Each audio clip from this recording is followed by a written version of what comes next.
எபிரேயருக்கு எழுதின நிருபம் 12ஆம் அதிகாரம் 15ஆம் வசனத்தை ஒருவர் வாசியுங்கள். ஒருவனும் தேவனுடைய கிருபையை இழந்து போகாதபடிக்கும் இழந்து போகாத படிக்கும் யாதொரு கசப்பான வேர் முளைத்தெழும்பி கலக்கம் உண்டாக்குகிறதினால் அநேகர்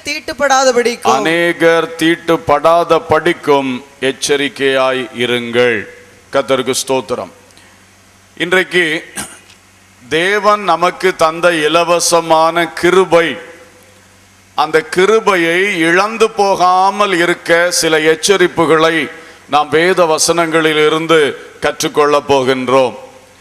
தேவனுடைய கிருபை என்பது ஒரு மகா பெரிய விஷயம். இன்றைக்கு நாம் எல்லாரும் இப்படி வாழ்ந்து கொண்டிருக்கிறோம் என்றால் அதனுடைய அடிப்படையே தேவனுடைய கிருபை தான். இந்த தேவனுடைய கிருபையை புரிந்து கொள்ளாத மக்கள் அநேகர் இந்த உலகத்தில் வாழுகிறார்கள். ஆனால் அவர்களும் இன்று நிலை நிற்பது இந்த தேவனுடைய கிருபையினாலே தான். ஆமென், அல்லேலூயா, கர்த்தருக்கு ஸ்தோத்திரம். அதிலும் விசேஷமாய் தேவனையும் தேவனுடைய கிருபையையும் புரிந்து ஏற்றுக்கொண்டு அவருக்குள் வருகின்ற பிள்ளைகளுக்கு விசேஷமான கிருபையை அவர் தந்து கொண்டே இருக்கிறார். அதில் எந்த சந்தேகமும் இல்லை. நாம் கூட நம்முடைய அனுதின வாழ்க்கையை நாம் பார்க்கும் பொழுது நமக்கு சொல்ல முடியும், அந்த தேவனுடைய கிருபை தான் என்னை தாங்கி கொண்டே இருக்கிறது. எத்தனை பேருக்கு சொல்ல முடியும்?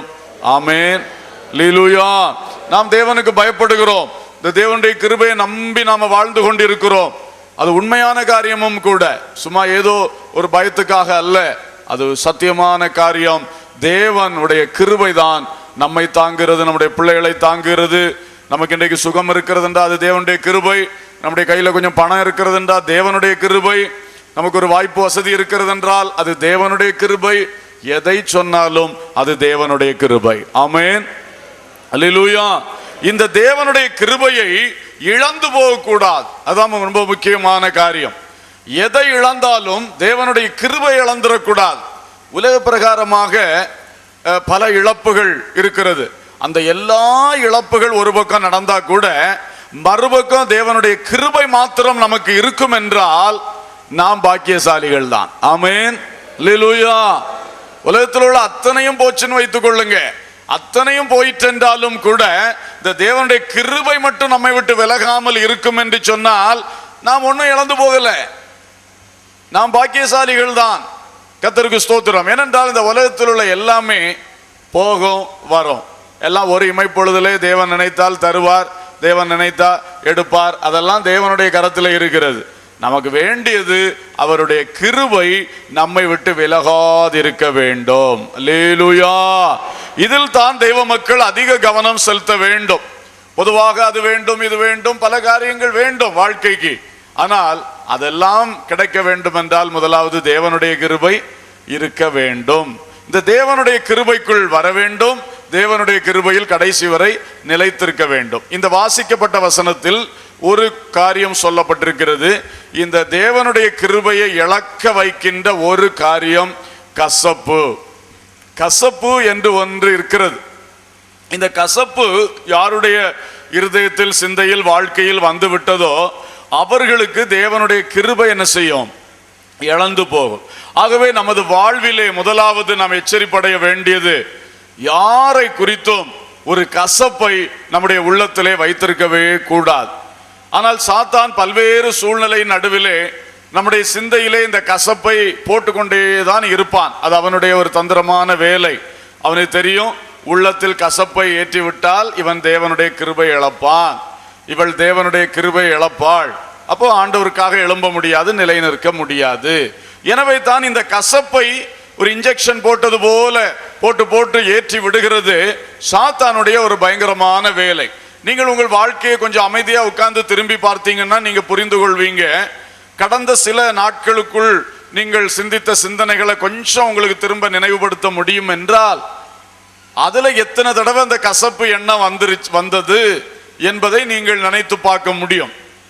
கசப்பு, அது சாத்தான் அடிக்கடி அதை ஊட்டி கொண்டே இருப்பான், கசப்பு. ஆனா அந்த கசப்பு நமக்குள் தங்கி இருக்கும்படி நாம் இடம் கொடுக்க கூடாது. வரும் இந்த கசப்பான சிந்தை, சாத்தான் அடிக்கடி கொண்டு வந்து கொண்டே தான் இருப்பான். ஆனால் இந்த கசப்பு நமக்குள் தங்குவதற்கு இடம் கொடுத்தால் தேவனுடைய கிருபையானது நஷ்டப்படும். தேவனுடைய கிருபை நஷ்டப்பட்டால் உங்களுக்கு நன்றாக தெரியும், நாம் எதையுமே செய்து கொள்ள முடியாது. எனவே தேவனுடைய கிருபையை நஷ்டப்படுத்துகிற கசப்புக்கு தெய்வ மக்கள் அத்தனை பேரும் விலகி இருக்க வேண்டும். என்ன கசப்பு? சொந்த குடும்பத்துக்குள்ளே கசப்பு, இனத்தார் ஜனத்தார் சொந்தக்காரர்களுக்குள்ளே கசப்பு, உடன் உழைக்கிறவர்கள் உடன் இருக்கிறவர்களோடு கசப்பு, நண்பர்கள் நடுவிலே கசப்பு, அயலகத்தார் நடுவில் கசப்பு. எங்க பார்த்தாலும் இந்த கசப்பு வரும். ஆரம்பத்தில் கொஞ்ச நாள் சந்தோஷமா இருக்கும், அடுத்தது கூட சேர்ந்து பழகும் பொழுது ஒரே நிலையில தொடர்ந்து காரியங்களை செய்யும் பொழுது ஒரு டல்னஸ் வரும், ஒரு உற்சாகம் இல்லாத ஒரு தன்மை வரும். அந்த உற்சாகம் இல்லாத தன்மை வரும் பொழுதுதான் எல்லார் மேலேயும் வரிசையா கசப்புணர்ச்சி வந்து கொண்டே இருக்கும். இந்த கசப்புக்கு இடம் கொடுக்க அப்புறம் என்ன ஆகும்? ஸ்கூல் பிடிக்கல, காலேஜ் பிடிக்கல, இந்த வேலை பிடிக்கல, இந்த வீடே பிடிக்கல, இந்த குடும்பமே பிடிக்கல, இந்த சபையே பிடிக்கல, இந்த சமுதாயமே பிடிக்கல, ஒரு மனுஷனையே பிடிக்கல, இப்படியெல்லாம் வருது. இதுக்கு எல்லாத்துக்கும் அடிப்படை என்னவென்று சொன்னா சின்ன சின்ன கசப்புகள். சின்ன சின்ன கசப்புகள் அதுதான் பெருசா உருவாகி கடைசியில மனிதனுடைய வாழ்க்கையை அப்படி ஒரு கசப்பேறின வாழ்க்கையாக, வெறுப்பேறின வாழ்க்கையாக மாற்றி விடுகின்றது. தேவன் அன்பாகவே இருக்கிறார், அவர் அன்பை ஊற்றிக்கொண்டே இருக்கிறார். அன்புள்ள உள்ளங்களாக எல்லா உள்ளங்களும் மாற வேண்டும் என்பது தேவனுடைய ஒரு பெரிய ஆசை. அதுக்கு நேர் எதிராக சாத்தான் செய்கிற கிரியை தான் எல்லா உள்ளத்தையும் வெறுப்பு உள்ள உள்ளமாக, கசப்புள்ள உள்ளமாக பண்ணணும் அப்படின்னு சாத்தான் செய்து கொண்டே இருக்கிறான். பெரிய ஒரு போராட்டம் நடந்து கொண்டே இருக்கிறது. இதுல நாம் ஞானமாக இருந்து இந்த கசப்புகள் ஒன்னொன்னு வர வர தூக்கி வெளியே போட்டு கசப்புகளை இடம் கொடுக்காமல் நம்முடைய உள்ளத்தை நாம சரிபடுத்தி அன்பினால நிறைத்து கொண்டிருந்தால் கட்டாயமாக நாம் ஜெயம் எடுக்க முடியும். ஆமென். கைகளை உயர்த்தி சொல்லுங்க ஹல்லேலூயா. இதிலே நம்மால் இது முடியாது என்றுதான் பரிசுத்த ஆவியானவரை நமக்கு முழு ஒத்தாசை இந்த விஷயத்தில் பண்ணும்படி கர்த்தர் அனுப்பி தந்திருக்கிறார். ரோமர் 5:5 சொல்லப்பட்டிருக்கிறது, மேலும் நமக்கு அருளப்பட்ட தேவ ஆவியினாலே தேவ அன்பு நமது உள்ளங்களில் ஊற்றப்பட்டிருக்கிறது என்று சொல்லுகிறது. நம்முடைய இந்த உலக பிரகாரமான அன்புகள் இருக்கிறது. இந்த அன்புகள் எல்லாம் இந்த கசப்பை மாற்றக்கூடிய அன்புகள் அல்ல. இந்த கசப்போடு போராடி ஜெயம் எடுக்கக்கூடிய அளவுக்கு இந்த ஜென்ம சுபாவத்தில் இருக்கக்கூடிய அன்புக்கு பவர் இல்லை. ஆனபடினாலதான் கர்த்தர் அவரிடத்தில் இருக்கிற அந்த தேவ அன்பு, அந்த அன்புக்கு வல்லமை இருக்கிறது. அந்த அன்பை நமக்குள்ளே பரிசுத்த ஆவியின் மூலமாக ஊற்றி தந்து அந்த அன்பை கொண்டு வாழ்க்கை நடத்தும்படி சொல்லுகிறார். அந்த பரிசுத்த ஆவியின் நிறைவிலே பெற்றுக்கொள்ளுகிற அன்பு, நமக்குள் ஊறி உருவாகின்ற நிரப்புகின்ற அன்பு, அந்த அன்பினாலே பேசுங்கள். அந்த அன்பை எடுத்து உங்கள் பார்வையில் பயன்படுத்துங்கள். அந்த அன்பை எடுத்து உங்கள் வார்த்தையில் பயன்படுத்துங்கள். உங்கள் செய்கை, நடக்கை, குடும்பம் எல்லா காரியங்களிலும் அந்த பரிசுத்தாவினாலே நமக்குள் உற்பத்தி ஆகி கொண்டிருக்கிறதான அந்த தேவனுடைய அன்பை எடுத்து பயன்படுத்துங்கள். அதுதான் ஒரு அன்பு நிறைந்த கிறிஸ்தவ வாழ்க்கை, வெற்றி வாழ்க்கை. ஹல்லேலூயா.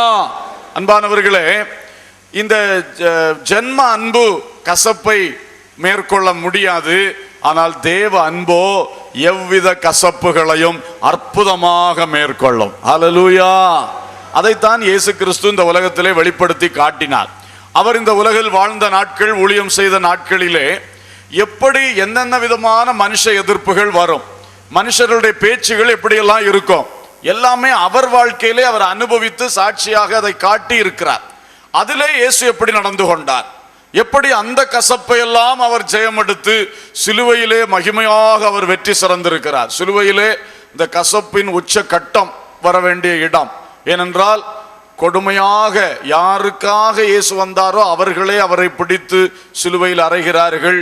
சும்மா சிலுவையில் அறையது மட்டுமல்ல, எத்தனை பரிகாசம், எத்தனை நிந்தை, எத்தனை அவமானம். இயேசு உடைய நல்ல தன்மைகளை எல்லாம் களங்கம் கற்பித்து மோசமா பேசி எவ்வளவு தூஷணம். இதெல்லாம் நினைக்கும் பொழுது இந்த மக்கள் மேல ஒரு கசப்பு தான் வரும். ஆனால் இயேசு கிறிஸ்துவோ ஒரு கசப்பு நிறைந்த பலியாக சிலுவையிலே தொங்கவில்லை. ஒரு கசப்பும் ஒட்டாத ஒரு பரிசுத்த பலியாக அவர் சிலுவையிலே நமக்காக மரித்திருக்கிறார். ஹல்லேலூயா. தேவ அன்பினாலே நிறைந்திருந்தார். அதனால சிலுவையில் இருந்து அவர் வாய் திறந்த பொழுது முதலாவது வந்த வார்த்தை, பிதாவே இவர்களுக்கு மன்னியும், தாங்கள் செய்கிறது இன்னதென்று அறியாதிருக்கிறார்களே. அந்த அன்பு நிறைவில் வந்ததுதான் மன்னிப்பு என்று சொல்வது. கசப்பு நிறைவில் வருவது பகை என்று சொல்வது. இந்த கசப்பு வளரவிட்டால் அதிலிருந்து வரக்கூடிய கனி இந்த பகை என்கிற கனி வரும். அடுத்தது அது சண்டையிலும் வாக்குவாதத்திலும் எரிச்சலிலும் கோபத்திலும் மூர்க்கத்திலும் கடைசியில் கொலைபாதகத்திலும் கொண்டு விடும். இதுதான் அதனுடைய பயங்கரமான ஒரு கிரியை. ஆனால் மறுபக்கம் இந்த அன்பை நாம் எடுத்து பயன்படுத்த தொடங்கினால் கட்டாயமாக அந்த அன்பின் கனிகள் வெளிப்பட தொடங்கும். இந்த அன்பின் கனியில் ஒரு விசேஷமான கனிதான் மன்னிப்பு என்று சொல்வது. இந்த உலகத்திற்கு மன்னிக்க தெரியாது, பழி வாங்கத்தான் தெரியும். உலகத்துக்கு பழி வாங்கத்தான் தெரியும், மன்னிக்க தெரியாது. உள்ளத்துல வச்சு வாசி வைராக்கியம் ஏற்றி ஏற்றி அப்படியே எப்படா பழுதி இருக்கலாம், எப்படா பழுதி இருக்கலாம், எங்கேயாவது கிடைப்பாங்களா, வார்த்தையிலையாவது பழுதி இருக்க முடியுமா, இல்லை ஒரு செய்கையில பழுதி இருக்க முடியுமா, இல்லைன்னு சொன்னா ஏதாவது மறைமுகமா நம்ம கைப்படாம அவனை ஒரு வழி பண்ண முடியுமா என்று சொல்லிதான் ஓடிக்கொண்டே இருக்கும் இந்த கசப்பு நிறைந்த உள்ளம். சாத்தானுடைய பயங்கரமான ஒரு தந்திரம் அது நம்முடைய உள்ளத்திலே நம்ம இடம் கொடுத்தா நடந்துகிட்டே இருக்கும். ஆகவே பிரியமான கர்த்தருடைய பிள்ளைகளே, இன்றைக்கு நாம் ஒரு விழிப்படைவோம். விழிப்படைந்து எனக்குள்ளே எதற்கு கசப்பு, இந்த கசப்புனால எனக்கு என்ன லாபம், இந்த கசப்பை நாம் வளர விட்டால் நடக்கிற காரியம் என்ன தெரியுமா? பிராக்டிக்கலா நடைமுறையா நீங்க பாருங்க. நம்முடைய உள்ளத்துல அன்பு தணிந்து இந்த கசப்பும் வெறுப்பும் எழும்ப ஆரம்பிச்சுன்னா முதலாவது பாதிப்பு நமக்கு சொந்த ஆளுக்கு பாதிப்பு. யாருக்குள்ள கசப்பு இருக்கிறதோ அவங்களுக்கு தான் முதல்ல பயங்கரமான பாதிப்பு. ஏன்னா இந்த கசப்பு தங்களுடைய வாழ்க்கையை கட்டி போட்டு விடும். யாரு கசப்புக்கு இடம் கொடுத்துட்டாங்களோ அவங்க ஒரு சந்தோஷம் இழந்துருவாங்க, நிம்மதி இழந்துருவாங்க, அவங்களுக்கு ஒரு வித விரக்தியாக தன்னை தனிப்படுத்தி கொண்ட நிலையிலே அந்த உள்ளம் பலதையும் சிந்தித்து கொண்டே இருக்கும். வீட்டுக்குள்ள இருப்பாங்க, வீட்டுல சந்தோஷமா இருக்க மாட்டாங்க. வேலைக்கு போவாங்க, வேலையில சந்தோஷமா இருக்க மாட்டாங்க. முடியாது. தன்னைத்தான் பயங்கரமாய் கெடுக்கிற இந்த கசப்பு, அது மாத்திரம் அல்ல, இந்த கசப்பு என்று சொல்வது சரீரத்தை கெடுத்து வியாதிகளை கொண்டு வருகிறது. யாருக்குள் கசப்பு இருக்கிறதோ இந்த கசப்பு என்ற பேஸ்ல தான் மற்றுள்ள எல்லா துர்க்குணங்களும் உருவாகி கொண்டே இருக்கும். இது ஒவ்வொன்றும் பயங்கரமான மன உளைச்சலையும் கஷ்டங்களையும் கொடுத்து சரீரத்தை பாதித்து கொண்டே இருக்கும். மனதிலே மகிழ்ச்சி இருக்காது, மனதிலே ஒரு விடுதலை இருக்காது, அதுல பெரிய பாதிப்பு, மனநிலையில பாதிப்பு வரும் கசப்புள்ளவர்களுக்கு. அடுத்து ஆவியிலே பெரிய கட்டு, ஒரு ஜெபம் வராது, ஸ்தோத்திரம் வராது, துதி பாடல் ஒன்றும் வராது. அப்போ அது ஒரு கட்டு. ஆவியிலும் ஆத்மாவிலும் சரீரத்திலும் கட்டப்பட்டு போகிறதுக்கு கசப்பு தான் மெயினான காரியம். ஆகவே இந்த கசப்பை சாத்தான் எங்கும் உண்டாக்கி கொண்டே இருக்கிறான். தெய்வ பிள்ளைகளாகிய நாம் இதிலே நல்ல கவனமா இருந்து ஞானமா இருந்து இந்த கசப்புக்கு இடம் கொடுத்து நம்மை நாமே கெடுத்து போடாமல் இருக்கணும். ரெண்டாவது, இந்த கசப்பினால வரக்கூடியது என்ன? நம்முடைய மனிதர்கள் நடுவில் உள்ள பரஸ்பர உறவுகளில் பாதிப்பு. குடும்பமானாலும் வேலை ஸ்தலமானாலும் எந்த காரியம், சபையிலும் சமுதாயத்திலும் நாம் பழகி கொள்ளுகிறோம். எத்தனையோ மனிதர்கள் ஒன்று சேர்ந்துதான் நாம் இந்த உலகத்தில் வாழ முடியும். தனி மரமாக நாம் நிற்கவே முடியாது. குடும்பமாக தான் வாழுகிறோம், சமுதாயமாக வாழுகிறோம், சபையாக வாழுகிறோம். இப்படியெல்லாம் தேவன் ஒரு கூட்டமைப்பாகத்தான் மனுக்குலத்தை வைத்திருக்கின்றார். இந்த கூட்டமைப்புக்குள்ளே இந்த கசப்பு தான் குளறுபடிகளை செய்து கொண்டே இருக்கின்றது. எல்லாத்துக்கும் அடிப்படை பார்த்தா ஒரு கசப்பு, ஒரு நபருக்கு ஒரு நபர் மேல் வரக்கூடிய கசப்பு தான் பெரிய யுத்தத்தில் கூட கொண்டு விடுகிறது. எல்லாவது அடிப்படை துருவி துருவி துருவி நம்ம பின்னால போய் பார்த்தோம்னா சின்ன ஒரு காரியம், யாரோ ஒருவருக்கும் வந்த ஒரு கசப்பு, அந்த கசப்பு தான் பெரிதாக ரூபம் எடுத்து நாட்டுக்கு நாடு யுத்தத்திலே கூட என்ன செய்கிறது, கொண்டு விட்டு விடுகிறது. வீட்டுக்கு வீடு சண்டைகள், இதெல்லாத்துக்கு காரணம் அடிப்படை கசப்பு. கசப்பு மட்டும் களையப்படும் என்றால் நிச்சயமா நம்முடைய வாழ்க்கையில் ஒரு பெரிய ஒரு மாற்றத்தை, ஒரு புதிய பரிணாமத்தை நாம் கண்டு கொள்ள முடியும். ஆமென், ஆமென், அல்லேலூயா. இது ரொம்ப முக்கியமான காரியம், கசப்பு. இந்த கசப்பு மனுஷர்களோட உறவை முறிக்கிறது. நீங்கள் எத்தனை பேர் சொந்த குடும்பத்துக்குள்ளே சந்தோஷமாய் இருக்கிறீர்கள்? நான் கை உயர்த்தும்படி இப்பொழுது நான் சொல்லவில்லை. ஆனா உங்க உள்ளத்திலே உண்மையாக சிந்தித்து பாருங்கள் புருஷர்களே, மனைவிகளே, பெற்றோர்களே, பிள்ளைகளே, சிந்தித்து பாருங்கள். உங்க வீட்டுக்குள்ள கணவன் மனைவி என்ற அந்த அனுபவத்துக்குள்ள, பெற்றோர் பிள்ளைகள் என்ற அந்த நிலைக்குள்ளே எத்தனை பேர் இன்னைக்கு ஐ ஆம் ஹாப்பி, நான் சந்தோஷமா இருக்கிறேன் என்று உண்மையாக சொல்ல முடியும்? அது இல்லைன்னா உங்களுக்குள்ள கசப்பு இருக்குன்னு அர்த்தம். இந்த சந்தோஷத்தை எடுத்து போட்டது வேற எதுவும் இல்லை, எங்கேயோ ஆழத்திலே விழுந்து போன ஒரு கசப்பு. கணவனை பற்றி மனைவிக்கு விழுந்து போன கசப்பு, உள்ளத்தில் விழுந்து போன கசப்பு. மனைவி பற்றி கணவனுக்கு உண்டான கசப்பு, பிள்ளைகள் பெற்றோருக்குள் மாறி மாறி வந்து போன கசப்பு என்றைக்கோ வந்திருக்கும். ஒரு அதாவது நமக்கு பிரியமில்லாத ஒரு காரியத்தை அடுத்த நபர் செய்ததுனாலே எத்தனையோ ஆண்டுகளுக்கு முன்பு அவர்களை பற்றி ஒரு கசப்பு நமக்குள் சின்ன ஒரு விதையாக விழுந்திருக்கும். ஆனால் இத்தனை வருஷங்களாக சாத்தான் அதை பாதுகாத்து காப்பாற்றி அப்படியே வளர்த்தி கொண்டே வர்றான். அவன் டெய்லி தண்ணி ஊத்திக்கிட்டே இருக்கான். அதுக்கு புரியுதா உங்களுக்கு? என்னைக்கோ ஒரு நாள் இந்த சின்ன விதை, சில சமயம் உங்க பிள்ளை சின்ன பிள்ளையா இருக்கும் பொழுது செய்த ஒரு காரியம், இப்ப அதை யோசித்து பார்த்தா அது ஒரு மேட்டரே அல்ல. ஆனாலும் அதுதான் விதை, அது அங்க உள்ள இருக்கிறது. சின்ன பிள்ளை, உங்களுடைய நீங்கள் பெற்றெடுத்து வளர்த்த பிள்ளை, அந்த பிள்ளை உங்களுக்கு ஏதோ பேசி போட்டுது, யாரோ சொன்னதை கேட்டோ அல்லது ஏதோ ஒரு இதுல உங்களை ஏதோ பேசினதோ செய்ததோ ஒரு சின்ன கசப்பு விதை உள்ள விழுந்தாச்சு. சாத்தானுக்கு அது போதும். போட்டுட்டு டெய்லியும் அவன் திரும்ப திரும்ப அதுக்கு நீர் பாய்ச்சிட்டே இருப்பான். எப்படி நீர் பாய்ச்சுவான்? ஏதாவது ஒன்று நடந்தா இதோட அதை லிங்க் பண்ணி விட்டுட்டே இருப்பான். ஏதோ ஒன்று நடக்கும், அது உங்க மேல வைராக்கியம் வச்சு அவர்கள் பேசுகிறது அல்ல, ஏதோ அவங்க பேசினாங்க. ஆனா நம்ம உடனே என்ன செய்வோம்? இதோட சேர்த்து தான் அதை யோசிப்போம். அன்னைக்கே இப்படி பேசினா இன்னைக்கு இப்படி பேசுறான். இதான் நீர் பாய்ச்சுதல், சாத்தானுடைய நீர் பாய்ச்சுதல். அவன் அதை லிங்க் பண்ணி விட்டுக்கிட்டே இருப்பான். விட்டு விட்டு விட்டு இதை வளர்த்தி கொண்டே இருப்பது பொல்லாத சாத்தானுடைய பயங்கர தந்திரம். இதுல சாத்தான் ரொம்ப தந்திரசாலியா இருக்கான், ரொம்ப திறமசாலியாகவும் இருக்கான். எப்படி எப்படி காரியங்களை அப்படியே ஒரு இணைச்சிருவான், இணைத்து அதை ஒரு பெரிய ரூபமாக எழுப்பி கொண்டே இருப்பான். நம்மளும் ஞானம் இல்லாம விவேகம் இல்லாம அதை அப்படிதான் இருக்கும், அப்படிதான் இருக்கும். அன்னைக்கு போனேன் கல்யாண வீட்டில், அப்படி திரும்பி போயிட்டாரு. அவர் உண்மையில கவனிக்காம போயிருக்கலாம். ஆனா நம்ம என்ன யோசிப்போம்? இது முன்னால ஒண்ணு நடந்து, அங்க ஒண்ணு நடந்து, இங்க ஒண்ணு நடந்து, அப்ப வேணும்னு தான் இப்ப திரும்பி பார்க்காம போனது. ஒருக்கா கூட தண்ணி ஊத்தியாச்சு, ஒரு இலை கூட விட்டாச்சு. இப்படியே தான் வளர்ந்துட்டு இருக்கும் பாருங்க. இப்படி நீங்களே உட்கார்ந்து கொஞ்சம் ஞானமா விவேகமா சிந்திச்சு பார்த்தீங்கன்னா உங்களுக்கே புரியும். நீங்க உங்களையே சிரித்து கொள்வீர்கள். சே நான் இப்படி எல்லாம் நினைச்சு எதுக்கு நான் என்னத்தானே கெடுத்துக்கிட்டு இருக்கேன், அப்படித்தான் நீங்க செய்வீங்க உண்மையில சிந்திச்சீங்கன்னா. சிறு குழந்தைத்தனமான காரியம். ஆனா நாம பெரிய ஆட்களும் அதை செஞ்சுக்கிட்டு இருக்கிறதுனாலதான் இன்னைக்கு அந்த கசப்பு மகா பயங்கரமா என்ன செஞ்சுட்டு இருக்குது, வளர்ந்துட்டு இருக்குது. இது வளர்ந்ததுன்னா கணவன் மனைவிக்குள்ள அன்பு கிடையாது, பிள்ளை பெற்றோருக்குள்ள அன்பு கிடையாது. அப்ப அன்பு இல்லாட்டா எல்லா வம்பும் அங்க வரும். அன்பு இல்ல பிறகு பேச்சு எப்படி வரும், செய்கை எப்படி இருக்கும், கொடுக்கல் வாங்கல் எப்படி இருக்கும், எல்லாம் இதனுடைய தாக்கம் அங்க இருக்கும். அப்ப அது இன்னும் பலப்பட்டுக்கிட்டே போகும். இப்படி செய்தானா, அப்படி செய்தானா, அப்படி பேசினானா, இப்படி பேசினா, வர வர அது மோதலாக மாறிக்கொண்டே இருக்கிறது. உள்ளம் அப்படியே அந்த நபரை பார்க்கும்போது எரிகிறது. அப்படி அடக்கி கொள்ளுறோம், அடக்கி கொள்ளுகிறோம். ஆனா உள்ளத்துல என்ன செஞ்சுட்டு தான் இருக்கிறது, எரிந்து கொண்டே இருக்கிறது. இப்படி இருக்கிற சூழ்நிலை ரொம்ப மோசமான சூழ்நிலை. இதற்கு மற்றவங்களுக்கு வழி தெரியாது, ஆனா நமக்கு வழி இருக்கிறது. உன் இருதயத்தை கர்த்தரிடத்தில் ஊற்றிவிடு. அல்லேலூயா. என் இருதயத்தில் இப்படிப்பட்ட தேவையில்லாதெல்லாம் வந்து போச்சு. பல காலங்களாக இதெல்லாம் வந்து எனக்கு இப்ப என்னையே ஒன்றும் செய்ய தெரியல, எனக்கு அந்த அளவுக்கு இருக்கிறது. என் சிந்தனை என்னால கண்ட்ரோல் பண்ண முடியல. இதெல்லாம் சிந்திக்காதேன்னு சொல்லி நானே என் சிந்தனைக்கு சொல்றேன், ஆனாலும் திரும்ப அதுதான் ஓடிக்கொண்டிருக்கிறது. ஏன்னா எத்தனையோ வருஷ பழக்கம் ஆகி போச்சு. சிந்திக்க அமைதியா உட்கார்ந்தாச்சுன்னு சொன்னா இதுதான் ஓடுது.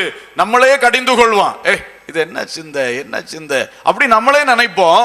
ஆனாலும் அதுல விடுதலை இல்லை. காரணம் உள்ள இருக்கிறது பாருங்க, அது கர்த்தருடைய பாதத்திலே ஊற்றப்பட்டால் தான் அதிலிருந்து ஒரு தெளிவான விடுதலை நமக்கு பெற முடியும். கரங்களை உயர்த்தி தேவனை மகிமைப்படுத்துவோம். அல்லேலூயா. ரொம்ப முக்கியமான ஒரு காரியம் கசப்பு. இந்த கசப்பை வெளியே தள்ளணும், அதுக்கு தேவனுடைய பாதம் தான் இடம். நல்ல தனி ஜெபம் பண்ணணும். தனி ஜெபத்திலே உட்கார்ந்து விரிவாய் நமக்குள்ள இருக்கிற வேதனைகள் எல்லாம் ஆண்டவர்கிட்ட சொல்லி கண்ணீராலும் வார்த்தையாலும் பெருமூச்சுகளாலும் அழுகையினாலும் அதை அங்கேயே ஊற்றி நம்ம முடிச்சிடணும், அது வெளியே ஆக்கிடணும். ஒரு நாள் 2 நாள் அப்படி செய்தும் நமக்கு சரியான ஒரு விடுதலை தெளிவு வரவில்லை என்றால் திரும்பவும் செய்யணும். ஏன்னா அடிக்கடி ஏறிட்டே இருக்கு. எத்தனையோ வருஷமா இப்படி பழகியாச்சு, ஒரு நல்ல விடுதலையா நமக்கு வாழ முடியல. சொந்த குடும்பத்துக்குள்ளேயே கட்டுகள், வேலை பார்க்குற இடத்துல கட்டுகள், ரோட்ல போற வர்ற பொழுது இது எல்லாம் யார் பார்த்தா ஒரு அன்பு வரல, ஒரு நேசிக்கிற தன்மை வரல, எல்லாமே ஒரு வெறுப்பா தெரியுது. என்ன என்ன என்ன அப்படி ஒரு நிலைமை. எனவே இதிலிருந்து விடுதலை பெற்றால் உங்கள் வாழ்க்கை வளம் பெறும். ஹல்லேலூயா. தனி வாழ்க்கையில் இருக்கிற பாதிப்பு மாறும். 2 சொன்னேன், இன்டர்பர்சனல் ரிலேஷன்ஷிப், மனிதர்களுக்குள் இருக்கக்கூடியதான உறவுகளில் இது பாதிப்பை உண்டாக்கி இருக்கிறது, அதில் சரி வரும். 3வது, தேவனிடத்தில் உள்ள உறவும் கெடும். கசப்பு வந்தால் கட்டாயமாக தேவனிடத்தில் உள்ள உறவும் கெட்டு போகும். ஜெபம் சரியாக செய்ய முடியாது, சும்மா கடமை ஜெபம் நடக்கும். நம்முடைய ஜெபம் தேவனிடத்தில் போய் சேர்ந்ததுன்னு சொல்ல முடியாது. தேவனிடத்தில் இருந்து ஒரு பதில் நமக்கு வராது. இடையில் இந்த கசப்பு அப்படியே ஒரு தடையாக அங்கே நின்று கொண்டு இருக்கும். ஆகையினாலே எல்லா உறவுகளுக்கும் பாதிப்பு. தேவனிடத்தில் உள்ள உறவு பாதிப்பு, மனுஷனிடத்தில் உள்ள உறவு பாதிப்பு, நமக்கு உள்ளத்துக்குள்ளே பயங்கரமான பாதிப்பு, அது எல்லா இடமும் பாதிப்பை கொண்டு வருது. அப்ப நீங்க பாருங்க, ஒரே ஒரு வாழ்க்கையை கர்த்தர் தந்திருக்கிறாரு. ஒரு கொஞ்சம் வருஷங்கள் இந்த உலகத்துல வாழுகிற காலத்திலே கர்த்தர் குடும்பத்தை தந்தார், பிள்ளைகளை தந்தார், அது கிறிஸ்துவை பற்றி அறியக்கூடிய ஒரு பெரிய பாக்கியத்தை தந்தார். அதனால ஒரு சபையை கர்த்தர் தந்தார். இப்படியெல்லாம் சில ஒரு வேலையை தந்தார், பிழைப்புக்காக உழைப்பதற்கு ஒரு வேலை, கொஞ்சம் சொத்துகள், சுதந்திரங்கள், இதெல்லாம் இந்த உலகத்துல கொஞ்ச கால வாழ்க்கைக்காக. இது ஒன்றும் நம்ம கட்டி சேர்த்து வச்சு நீண்ட காலம் கொண்டு போகிறது கிடையாது. எல்லாம் கொஞ்ச காலம், எல்லாரும் விட்டுட்டு தான் போகணும். ஒருத்தரும் கொண்டு போகவும் முடியாது, பிடிச்சிட்டு நிற்கவும் முடியாது.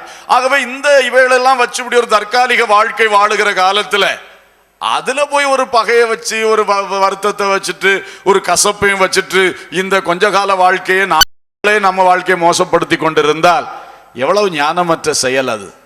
கொஞ்ச காலம் வாழ போகிறோம், கர்த்தருடைய ராஜ்யத்துல போவோம், அங்க சம்பூர்ணமான மகிழ்ச்சியோடு வாழ போகிறோம். அப்ப இந்த கொஞ்ச காலம் இந்த வாழ்க்கையில இதெல்லாம் எடுத்து வெளியே தள்ளிட்டு நான் ஒரு ஃப்ரீயா வாழ போறேன், ஃப்ரீ மேனா இருக்கணும், ஃப்ரீ உமனா இருக்கணும், அதுதான் நமக்கு வேண்டியது. ஃப்ரீயா இருக்கணும், வீட்டிலனா சந்தோஷமா இருக்கணும், வெளியே போனா சந்தோஷமா இருக்கணும், யாரையும் பார்த்தா நேருக்கு முகம் பார்த்து பேசக்கூடிய ஒரு தெளிவு, ஒரு வெற்றி எனக்கு இருக்கணும். யாரை பார்த்தாலும் உடனே அப்படி திரும்பி போறது, ஒதுங்கி போறது, தலையை தொங்க போட்டு போறது, பார்த்தாலும் பார்க்காத போல போறது, இதெல்லாம் எதுக்கு?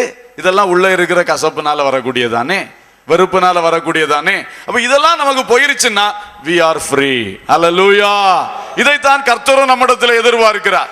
யாரை பற்றியும் நமக்கு ஒரு கவை காரியம் இல்லை, அதாவது இந்த பிரச்சனை காரியங்கள் இல்லை. எல்லாரையும் நேசிக்கிறேன், தேவனிடத்திலும் மனுஷனிடத்திலும் ஒப்புரவா இருக்கிறேன். அல்லேலூயா. இதை நீங்க தயவு செய்து கவனித்துக் கொள்ளுங்கள். எனவே கசப்பு மாறணும், இதுக்கு மன்னிப்பு தான் இதோடைய மாற்று மருந்து.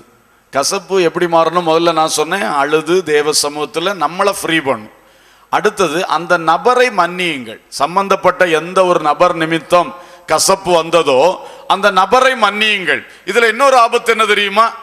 இண்டிவிஜுவலா வரும், குரூப்பா மாறிடும். ஒரு கசப்பு ஒரு நபர் இடத்திலே வரும், அது அடுத்தது அது ஒரு பெரிய குரூப்பாக அந்த கசப்பு ஏறி நிற்கும். உதாரணம்,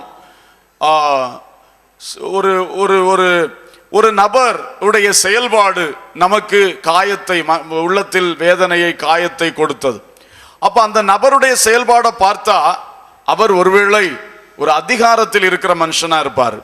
அதனால அவர் பேசின அந்த பேச்சு நமக்கு ஒரு பாதிப்பை உண்டாயிடும். உடனே நாம நம்முடைய உள்ள அந்த ஆளை கசந்துக்கிடும். அந்த ஆளை மட்டுமல்ல, அந்த மாதிரி அதிகாரத்தில் இருக்கிற எல்லாரையுமே கசந்துக்கிடும். அந்த ஒரு ஆள் தான் நம்மள்கிட்ட காயப்படுத்தின ஆளு. ஆனா நம்ம அதே மாதிரி இன்னொரு அதிகாரி கிட்ட போனாலும் நம்ம என்ன கண்ணோட்டத்தோட தான் போவோம்? இவனுங்க எல்லாம் இப்படிதான் இருப்பானுங்க, இது உள்ளம் சொல்லும். எல்லாரை பற்றி ஒரு கசப்பை ஏற்படுத்தி விட்டு விடும். அப்ப அந்த மாதிரி அதிகாரிகளை பார்த்தாலே சிலருக்கு ஒரு கசப்பு, இந்த கசப்பு வளர்ந்துகிட்டே இருக்கும். சில பெண்களுக்கு ஆண்கள் என்றாலே கசப்பு, பயங்கரமான கசப்பு. யாரும் எங்கேயோ ஒரு பாதிப்பு வந்திருக்கும், அதனால எல்லாரையும் மோசக்காரர்கள் என்று நினைக்கக்கூடியவர்கள் உண்டு. சிலருக்கு பணக்காரங்கனாலே கசப்பு. பணம் வச்சிருக்கானா அவன் ஏதோ ஒரு பெரிய ஜென்ம விரோதி போல அவனை பார்ப்பாங்க. ஏன்னா எங்கேயோ ஒரு பணக்காரனுடைய ஒரு வார்த்தையினால இவங்க பாதிக்கப்பட்டிருப்பாங்க, அதனால எல்லா பணக்காரனையும் அப்படி நினைப்பாங்க. புரியுதா? இது மாதிரி இருக்கும். சிலருக்கு ஒரு குறிப்பிட்ட பாஷை பேசுகிற மக்கள், மொழி விஷயத்துல இதெல்லாம் இந்த கசப்பு பிசாசு இப்படித்தான் உண்டு பண்றான். ஏதோ ஒன்று நடந்திருக்கும், அதை கடைசியில ஒரு பெரிய அந்த மொழி பேசுகிற மக்கள் மேலேயே கசப்பு. அப்படிதான் நடந்து கொண்டு இருக்கிறது. எங்கேயோ சில வேளை இந்த பஸ் டிரைவர்ஸுக்கோ ஏதோ அங்கங்கே இன்டர் ஸ்டேட்டு ஒரு ஸ்டேட்டுக்கு போகிற இடத்துல ரெண்டு பேருக்கு வாக்குவாதம் நடக்கும். ரெண்டு பேருக்கு வாக்குவாதம் நடக்கும். தற்செயலாக ஒருவர் தமிழராக இருப்பார், ஒருவர் மலையாளியாக இருப்பார்னு வச்சுக்கிடுங்க. இவங்க ரெண்டு பேருக்குள்ள வந்த பிரச்சனை ரெண்டு பேருக்குள்ள தனி பிரச்சனைன்னு விட மாட்டாங்க. உடனே என்ன பிரச்சனை ஆக்கிடுவாங்க? தமிழன் மலையாளி பிரச்சனையா மாத்திடுவாங்க. இப்படித்தானே இன்னைக்கு நாட்டில் நிறைய காரியம் நடக்கு. ரெண்டு பேருக்குள் வந்த பிரச்சனை அவனுடைய இண்டிவிஜுவல் ப்ராப்ளம், தனி பிரச்சனை. அதை அப்படி சால்வ் பண்ணி விட மாட்டார்கள். அதை உடனே என்ன செய்திருவார்கள்? பெரிய பிரச்சனையா மாத்திடுவார்கள். இன்னும் சிலருக்கு ஒரு ரெண்டு பேருக்குள் வருகிற ஒரு பிரச்சனை, ஒருத்தனுக்கு ஒருத்தன் மேல இருக்கிற கசப்பு, பக்கத்துல வந்தான், ஒரு வீடை கட்டினா எடுத்தான், நல்லா இருக்கிறான், அவன் மேல இவனுக்கு ஒரு எரிச்சல். உடனே அவன் வீட்டில் ஒரு ஜபம் நடந்த உடனே கம்ப்ளைண்ட் கொடுத்துருவான். இவன் இந்த மதம் மாத்துறான், இவன் என்ன செய்யறான், கோயில் கட்ட போறான். என்னதுக்கு? இவனுக்கு கோயிலை பற்றியும் விஷயம் இல்லை, ஆராதனை பற்றிய விஷயம் இல்லை. அவன் பக்கத்துல வந்து கொஞ்சம் ஒரு வீடை கட்டிட்டான், நல்லா இருந்துட்டான். இந்த கசப்பை மதம் என்கிற மத இதாக மாத்தி விடுவான். இதே மாதிரிதான் நடந்து கொண்டே இருக்கிறது.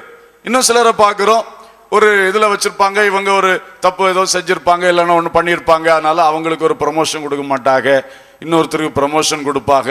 உடனே சொல்லுவாங்க, ஓ இவன் என்ன ஜாதி ஆனனால தான் சொல்லி ஜாதி பிரச்சனையை தூண்டி விட்டுருவான். இதெல்லாம் காரணம் என்ன? இவனுக்குள் ஒருவன் செய்கிற காரியம், அந்த கசப்பு முழு அந்த ஆட்களையே அவன் கசந்து கொள்ளுகிற ஒரு தன்மையா மாறுது. இது போலவும் அநேக கசப்புகள் இருக்கிறது.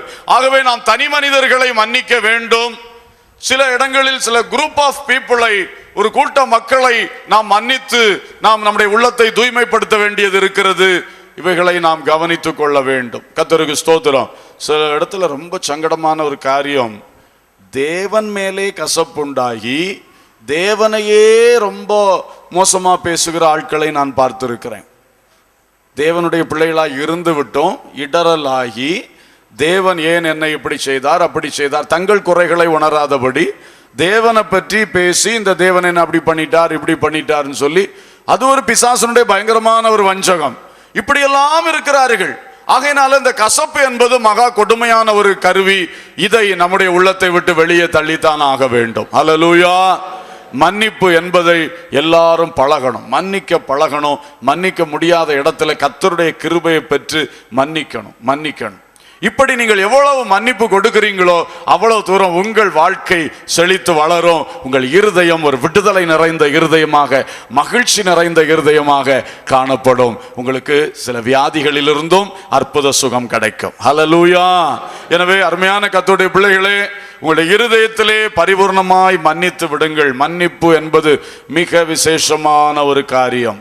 நான் கல்யாண வீடுகளில் சொல்லுகிற ஒரு காரியத்தை உங்களுக்கும் நான் சொல்ல விரும்புகிறேன். ஒரு வீட்டில் ஒரு கணவன் மனைவி இருந்தார்களாம். அப்பொழுது அந்த கணவன் பேப்பர் வாசித்துட்டு இருந்தாராம். இந்த மனைவி வந்து அவருக்காக டீ போட்டுட்டு இருந்தாங்களாம். டீ போட்டு கொண்டு வந்து இந்த கணவனுடைய கையிலே கொடுக்கும் பொழுது கண்ணாடி கப்பில் கொண்டு வந்திருக்காங்க. இவர் பேப்பர் கவனத்தில் இருந்தார், அவங்க வந்து அடுப்பில் அவசரம்னு சொல்லி கவனத்தில் இருந்தாங்க. தவறி விழுந்து உடஞ்சு போச்சு. உடஞ்ச உடனே இந்த அம்மா ரொம்ப கோபம் வந்து புருஷன் சொன்னாங்களா, என்ன பார்த்து வாங்க கூடாதா, பேப்பர்ல தலையை வச்சுட்டு இருக்கிறீரு அப்படின்னு சத்தம் போட்டாங்க. இந்த புருஷனும் உடனே, உனக்கு என்ன அங்க கிச்சன்ல அவசரம், ஒழுங்கா நின்று தர வேண்டியதானே அப்படின்னு ரெண்டு பேரும் பயங்கர சண்டை ஆரம்பித்து விட்டார்கள். அதே விஷயம் இன்னொரு குடும்பத்தில் நடந்துச்சான். இதே மேட்டர் நடந்துதான். அப்போ அந்த புருஷன் சொன்னாராம், ஏம்மா நான் தான் தப்பு, பார்த்துக்க, பேப்பரில் கவனமாக இருந்துட்டேன், சாரி அப்படின்னு சொன்னாராம். அந்த அம்மா சொன்னாங்களா, இல்லை நான் தான் இந்த அடுப்பில் அவசரத்தில் நான் பாருங்க சரியாக கவனிக்காமல் தந்துட்டேன், நான் தான் தப்பு அப்படின்னு அவங்க சொன்னாங்களாம். ரெண்டு குடும்பத்திலையும் ஒரே விதமான காரியம்தான் நடந்துச்சு. ஆனால் ரெண்டு பேரும் அதை எடுத்துக்கொண்ட விதத்தை பார்த்தீங்களா? ஒரு குடும்பத்தில் உடனே சண்டை போட ஆரம்பிச்சிட்டாங்க, மாறி மாறி குற்றம் சொல்லி சண்டை போட்டு அந்த கசப்பையும் எரிச்சலையும் வெளிப்படுத்த ஆரம்பிச்சாங்க. இன்னொரு குடும்பத்தில் மாறி மாறி மன்னிப்பை தூக்கி கொடுத்தாங்க. நடந்தது தான். உடஞ்சது இவங்க சண்டை போட்டதுனால உடஞ்ச கப்பு ஒன்று சேர போறது கிடையாது, சிந்தின டீயும் திரும்ப கிடைக்க போறது கிடையாது. ஆனாலும் ஒரு சண்டை வந்துடும் மனுஷனுக்கு, இது ஒரு இயற்கை பழக்கம். ஆனா பாருங்க, அந்த மன்னிக்கிற குடும்பம் சொல்லும்போது எவ்வளவு அழகா இருக்குது, கேட்கவே எவ்வளவு அழகா இருக்குது. இப்ப நம்ம குடும்பத்தில் அது இருந்தால் எத்தனை அழகாக இருக்கும். அல்லேலூயா. கைகளை உயர்த்தி தேவனை மகிமைப்படுத்தலாமே. இப்படிப்பட்ட மாமனிதர்களாய் நம்மை மாற்றுகிறது தான் ஆண்டவராய் இயேசு கிறிஸ்து அவர் தந்த அன்பு. ஆமென், அல்லேலூயா. இதெல்லாம் நம்ம என்னதோ கேட்டு என்னதோ விடக்கூடாது. நம்ம வீட்டில் இதெல்லாம் பழகணும்.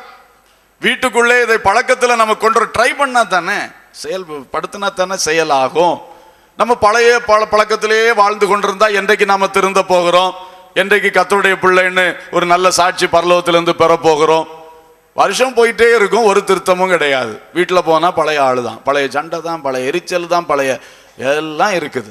ஒரு மாற்றம் பார்க்கவே முடியல. அப்ப எதுக்கு நாம ஜெபிக்கிறோம்? எதுக்கு ஆவியில் அபிஷேகத்திலே நாம் நிரம்புகிறோம்?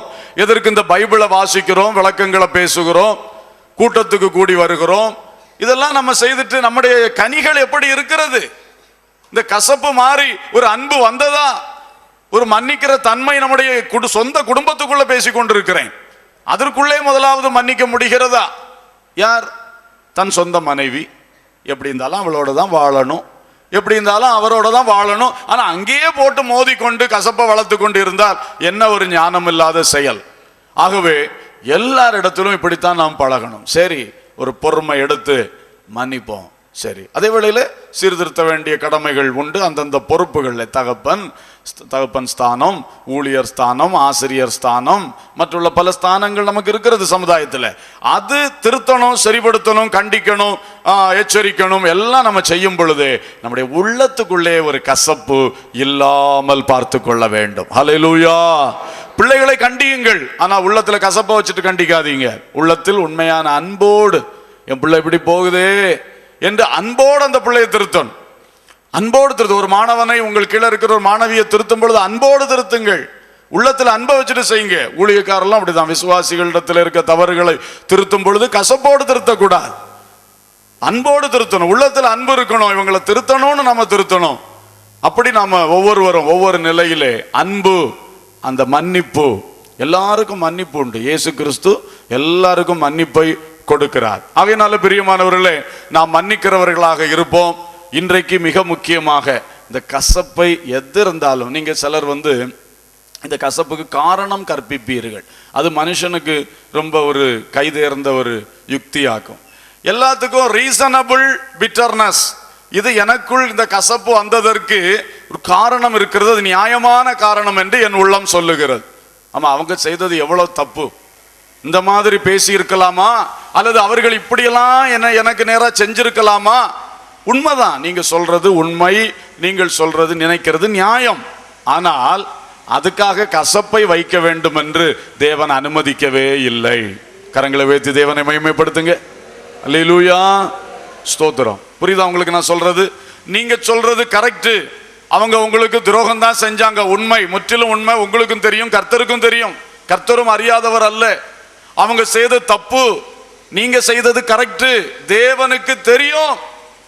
ஆனா நான் கரெக்ட் செய்தேன், அவங்க தப்பா செஞ்சாங்க, அவங்க துரோகமா பண்ணாங்க, ஆனால் அவனை மன்னிக்கவே மாட்டேன் என்று சொல்வது தேவன் அனுமதிக்காத காரியம். தேவன் சொல்றாரு, நீ தீமையை சகிக்கிறவனா இருக்க வேண்டும், நீ பொறுமை எடு, அவன் உனக்கு விரோதமாக தீங்கு செய்தாலும் நீ அவனை மன்னித்து விடு.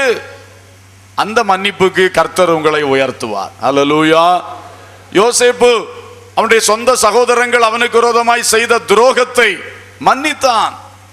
என்ன பெரிய துரோகம் பண்ணானுங்க? சின்ன தம்பி, வீட்டில் செல்ல தம்பி. ஆனா அவன் இவங்களை தேடி விசாரித்து தின்பண்டங்களை கொண்டு வந்த பொழுது ஒரு குற்றமும் செய்யாத இந்த பையனை பிடித்து குழியிலே தூக்கி, முதல்ல கொலை செய்ய திட்டமிட்டு, பிறகு குழியிலே தூக்கி போட்டு, அப்புறம் அந்நியருக்கு அடிமையாக விற்று போட்டு என்ன தீமை செய்து விட்டார்கள். ஆனால் யோசேப்பு மன்னித்தான். அவன் வாய் திறந்து சொன்னான், நீங்கள் அல்ல, தேவனே என்னை இவ்விடத்துக்கு கொண்டு வரும்படி இப்படி செய்தார். ஹல்லேலூயா. வாயில கூட ஒரு குத்தி பேசி காட்டணும்னு கூட அவன் நினைக்கல. இவன் திருந்தி வேற வழி இல்லாம வந்த வேளையில கூட ஒரு குத்தி பேசி காட்டுவாங்க சிலர். சரி, அட்லீஸ்ட் உணர்த்திட்டாது நம்ம நன்மை செய்வோம்னு சொல்லுவாங்க. அது கூட செய்யல. தேவன் தான்ப்பா என்னை இப்படி நடத்தினாரு, என் நன்மைக்காக, உங்க நன்மைக்காக தேவன் என்னை இப்படி நடத்தினாரு, நீங்கள் அல்ல, நீங்க எனக்கு தீமை செய்யலன்னு அறிக்கை பண்ணான். எவ்வளவு பெரிய உள்ளம்! சின்ன பையன் தானே. இன்னைக்கு நம்ம விட எத்தனை வயசு குறைஞ்சவன் அன்னைக்கு அவன் அதெல்லாம் பேசும் பொழுது. அப்படிப்பட்ட ஒரு சின்ன பையன் இது மாதிரி பைபிள் கிடையாது அவனுக்கு, இது மாதிரி சபை கூடுதல் கிடையாது, அபிஷேகம் இது மாதிரி நமக்கு இருக்கிற பரிசுத்தாவின் அபிஷேகம் போல அவனுக்கு அந்த அபிஷேகம் அன்னைக்கு கிடையாது. அவன் அப்பா கூட இருந்த நாட்களும் கொஞ்ச நாட்கள் தான், இளம் வாலிப பையன், ஆலோசனை கொடுக்க ஆள் இல்லை. ஆனாலும் இவ்வளவு பெரிய ஒரு பண்போடு அவன் வாழ்ந்தான் என்றால் நமக்கெல்லாம் அது ஒரு பெரிய பாடம். ஹல்லேலூயா. நமக்கு ஏன் முடியாது? தீமை ஏன் சகிக்க முடியாது? தீமை செய்தவர்களை ஏன் மன்னிக்க முடியாது? அதற்கு என்ன காரணம் நாம் சொல்லி நிற்க முடியும்? கர்த்தர் ஒரு காரணத்தை ஏற்றுக்கொள்வதற்கு இல்லை. அவருக்கு புரியும், தெரியும், அதெல்லாம் நீதியா செய்வார். அது வேற டிபார்ட்மெண்ட். தேவனுடைய நீதி என்பது ஒருபோதும் தப்பாது, அது கரெக்டா செய்வார், அது அவருடைய தனி டிபார்ட்மெண்ட். ஆனா இந்த டிபார்ட்மெண்ட்ல நம்மளோட டீல் பண்ணும்போது என்ன சொல்றாரு? எவன் என்ன செய்தாலும் நீ மன்னியப்பா, நீ மன்னிச்சிரு, உன் உள்ளத்துல வைக்காத. நான் ஒன்ன ஆசீர்வதிக்க விரும்புறேன், நீ நல்லா இருக்கணும்னு விரும்புறேன், நீ ஒன்ன நீயே கெடுக்காத, மன்னிச்சிரு, விட்டுரு. தீங்கு செய்தவனை, உனக்கு விரோதமாய் தப்பு செய்தவனை நீ உள்ளத்துல தூக்கி வச்சு அழுது அழுது அழுது எரிச்சல் அடைந்து கோவப்பட்டு உன்னை கெடுக்காதே, மன்னித்து விடுன்னு கர்த்தர் சொல்றாரு. நம்ம கட்டாயமாக எல்லாம் மன்னித்து ஒரு சுத்தமான இருதயத்தோடு வாழணும். அல்லேலூயா, அல்லேலூயா, ஸ்தோத்திரம், பிரைஸ் தி லார்ட். நல்லா உள்ள போட்டு நல்லா பதியட்டும். அன்பு, மன்னிப்பு. அருமையான கர்த்தருடைய பிள்ளைகளே, ஒவ்வொருவரும் திட்டமா இன்றைக்கு இந்த பிரசங்கம் முடித்து ஜெபிக்கும் பொழுது அப்படியே நம்ம விட்டுறணும், ஒரு தீர்மானம் எடுத்துடணும். இனிமேல் ஒரு கசப்பு எனக்குள்ள வைக்க மாட்டேன், வைத்து பிரயோஜனம் இல்லை, வைத்து என்னைத்தான் அது கெடுக்கிறது. ஆகையினால கட்டாயமாக என்ன நடக்கட்டும், கசப்புக்கு மட்டும் என் உள்ளத்துல இடமே கிடையாது என்பது ஒரு தீர்மானத்தை இன்றைக்கு எடுத்துக்கொள்ளுங்கள். அந்த தீர்மானம் வந்தாலே 50% ஜெயம் வந்தாச்சு. அல்லேலூயா. அடுத்தது இருக்கிறத வெளியே தள்ளுற வேலை. அடுத்தானே இருக்கிறத வெளியே தள்ளுற வேலை. அது கொஞ்சம் தேவ சமூகத்தில் அழுது ஜெபித்து திரும்ப திரும்ப அந்த ஆட்களை மன்னித்து கர்த்தருக்கு ஸ்தோத்திரம் அப்படி செய்யணும். பிரைஸ் தி லார்ட், அல்லேலூயா, ஸ்தோத்திரம். இந்த ஆட்களை திரும்ப நினைச்சு பாருங்க.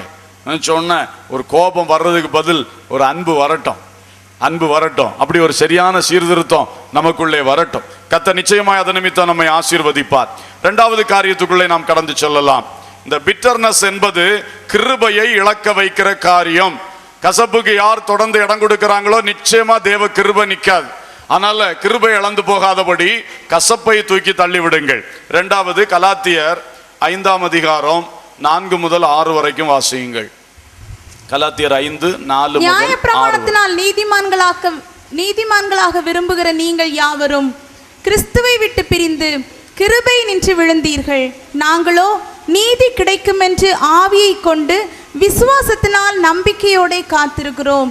கிறிஸ்து இயேசுவினிடத்தில் விருத்த சேதனம் இல்லாமையும் ஒன்றுக்கும் உதவாது. அன்பினால் கிரியை செய்கிற விசுவாசமே உதவும். இங்கே பவுல் கலாத்தி சபைக்கு ஒரு எச்சரிப்பை கொடுக்கிறார்.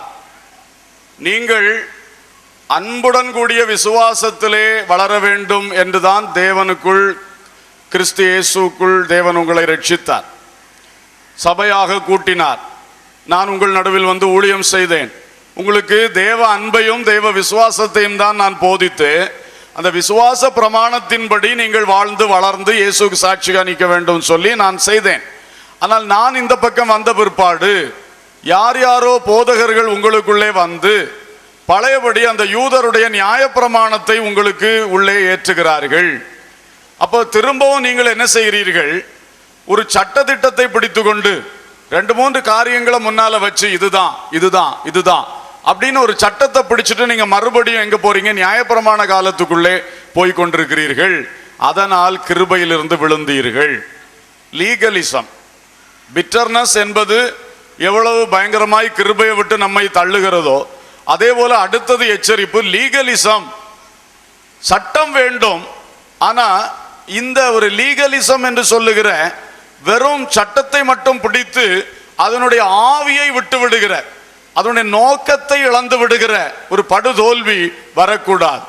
சட்டம் எல்லா இடத்திலும் தேவைதான். புதிய ஏற்பாட்டுக்கு சட்டம் இல்லையா? சட்டம் இருக்கிறது.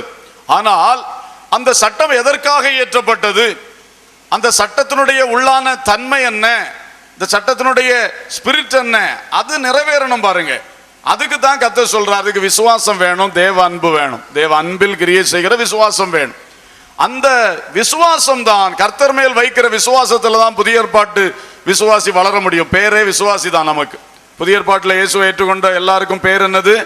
விசுவாசி. அடிப்படை நம்ம பேரே காரண பெயரா இருக்குது. விசுவாசி, கிறிஸ்துவை பற்றும் விசுவாசத்துக்குள் வந்தவர்கள், கிறிஸ்துவை விசுவாசித்து பரலோகம் அடையும்படி இவர்கள் காத்திருக்கிறார்கள். கிறிஸ்துவை விசுவாசத்தோட வசனங்களுக்கு கீழ்ப்படிந்து இந்த விசுவாசத்தில் அவர்கள் வளருகிறார்கள். இந்த விசுவாசத்திலே வளரணும் புதிய ஏற்பாட்டு சபை. ஆனால் கலாத்தி சபை கொஞ்ச காலம் விசுவாசத்தில் வளர்ந்து விட்டு திரும்ப என்ன செய்து விட்டார்கள், அந்த பழைய தன்மைக்குள்ள போயிட்டாங்க. பழைய தன்மை என்ன? நான் அதுல கரெக்டா இருக்கிறேன், இதுல கரெக்டா இருக்கிறேன், அதனால நான் தான் சுத்தவான், மற்றவங்க எல்லாம் சுத்தம் இல்லை என்று பழைய நியாயப்பிரமாண காலத்தில் உள்ளது போல ஒரு இதுக்குள்ளே அவர்கள் போய்விட்டார்கள். நான் தான் மற்றவர்கள் ஒன்றுமில்லை, நான் இதுல ஏன்னா நான் இதுல கரெக்டா இருக்கேன், இதுல கரெக்டா இருக்கு. தங்களுக்கு தெரிந்த 2-3 காரியங்களில் தாங்கள் சரியா இருக்கிறார்கள் என்று சொல்லிவிட்டு அவர்கள் எல்லாம் நான் சரியா இருக்கிறேன் என்று தங்களை தாங்களே வஞ்சித்துக் கொள்ளுகிறார்கள். மற்றவர்கள் இடத்தில் இருக்கிற சிறு சிறு குறைகளை இவர்கள் பெரிதுபடுத்துவார்கள். ஏன்னா இவங்கள்ட்ட அந்த குறை இல்லை, அதனால அவங்கள்ட்ட இருக்கிற சின்ன குறையை பெருசுபடுத்துவாங்க. ஆனா அவங்க அந்த குறையை உள்ளவங்க தாழ்த்தி ஜோம் பண்ணி இவங்களை விட அதிகமான தேவ கிருபையை அவங்க பெற்றுருவாங்க. அது இவங்களுக்கு தெரியாது, இவங்க வஞ்சிக்கப்பட்டு போவாங்க. இது மாதிரி நிறைய சம்பவங்கள் நடக்குது. இவங்க நினைக்கிறாங்க, அப்ப அவன் இந்த மாதிரி இருந்தானே, நான் அந்த விஷயத்துல கரெக்டா இருந்தேன், ஆனா என்னை விட அவன் முன்ன போறான், என்னை விட அவனுக்கு தேவன் அதிகமான கிருபையை கொடுக்கிறான். என்ன விஷயம்? அவன் மறைமுகமாய் தன்னை தாழ்த்தினான், தேவனுடைய பாதத்தை முத்தம் செய்தான், அவனுடைய குறையை அறிக்கை செய்தான், கர்த்தருடைய கிருபையை பெற்றுக்கொண்டான். அவன் விசுவாசத்துல நிக்கிறான், அவன் நியாயப்பிரமாணத்துல நிக்கல, விசுவாசத்தினாலே அவன் முன் சென்று கொண்டே இருக்கிறான். நீங்க ஏன் சில காரியங்கள், நீங்க உங்களை பற்றி நினைக்கிற சில காரியங்களை நீங்க கரெக்டா இருந்தும் கூட ஏன் உங்களுக்கு ஆவிக்குரிய ஜீவியத்துல பிரகாசமா முன்ன எழும்ப முடியலன்னா அது உங்களுக்கு ஒரு லீகலிசமா மாறிட்டு, நீங்க அந்த நியாயப்பிரமாண கோட்பாடுக்குள்ள போனவர்களை போல உங்க இருதயம் சிந்தை மாறிவிட்டது. அதுதான் தேவனுடைய கிருபையை இழக்க பண்ணுகிறது. ஆகவே பிரியமானவர்களே, யாருக்குள்ளே ஆகிலும் இப்படிப்பட்ட நல்லா வளர்ந்து வந்துட்டே இருப்பீங்க. கொஞ்சம் வளர்ந்த உடனே நீங்க பாப்பீங்க, நான் இப்ப அதுல சரி, இதுல சரி, அதுல கரெக்ட், நான் நல்லா இருக்கிறேன், நான் கரெக்டா இருக்கிறேன் அப்படி நினைச்ச உடனே இது குடியேறும். இந்த லீகலிசம் என்கிற அந்த நியாயப்பிரமாணத்தின் ஸ்பிரிட் உள்ள வருது. இது உள்ள வந்த உடனே அடுத்த கட்ட வளர்ச்சி அங்கே தடைபடும். மற்றவர்களை பிறகு நம்ம ஒப்பிட்டு பார்த்து பேசி கொண்டும் அப்படியே குறைபட்டு கொண்டிருப்போம். கடைசியில் நம்ம தான் கிருபையை விட்டு இழந்து போகிறோம். அதனால பிரியமானவர்களே, இப்படிப்பட்ட நிலைக்குள்ள இருக்கிறவர்கள் இன்றைக்கு திருந்த வேண்டும். நாம் நினைக்கணும், இவ்வளவு காலம் நான் வளர்ந்த ஆண்டோடைய கிருபை இன்னும் நான் வளரணும். அல்லேலூயா.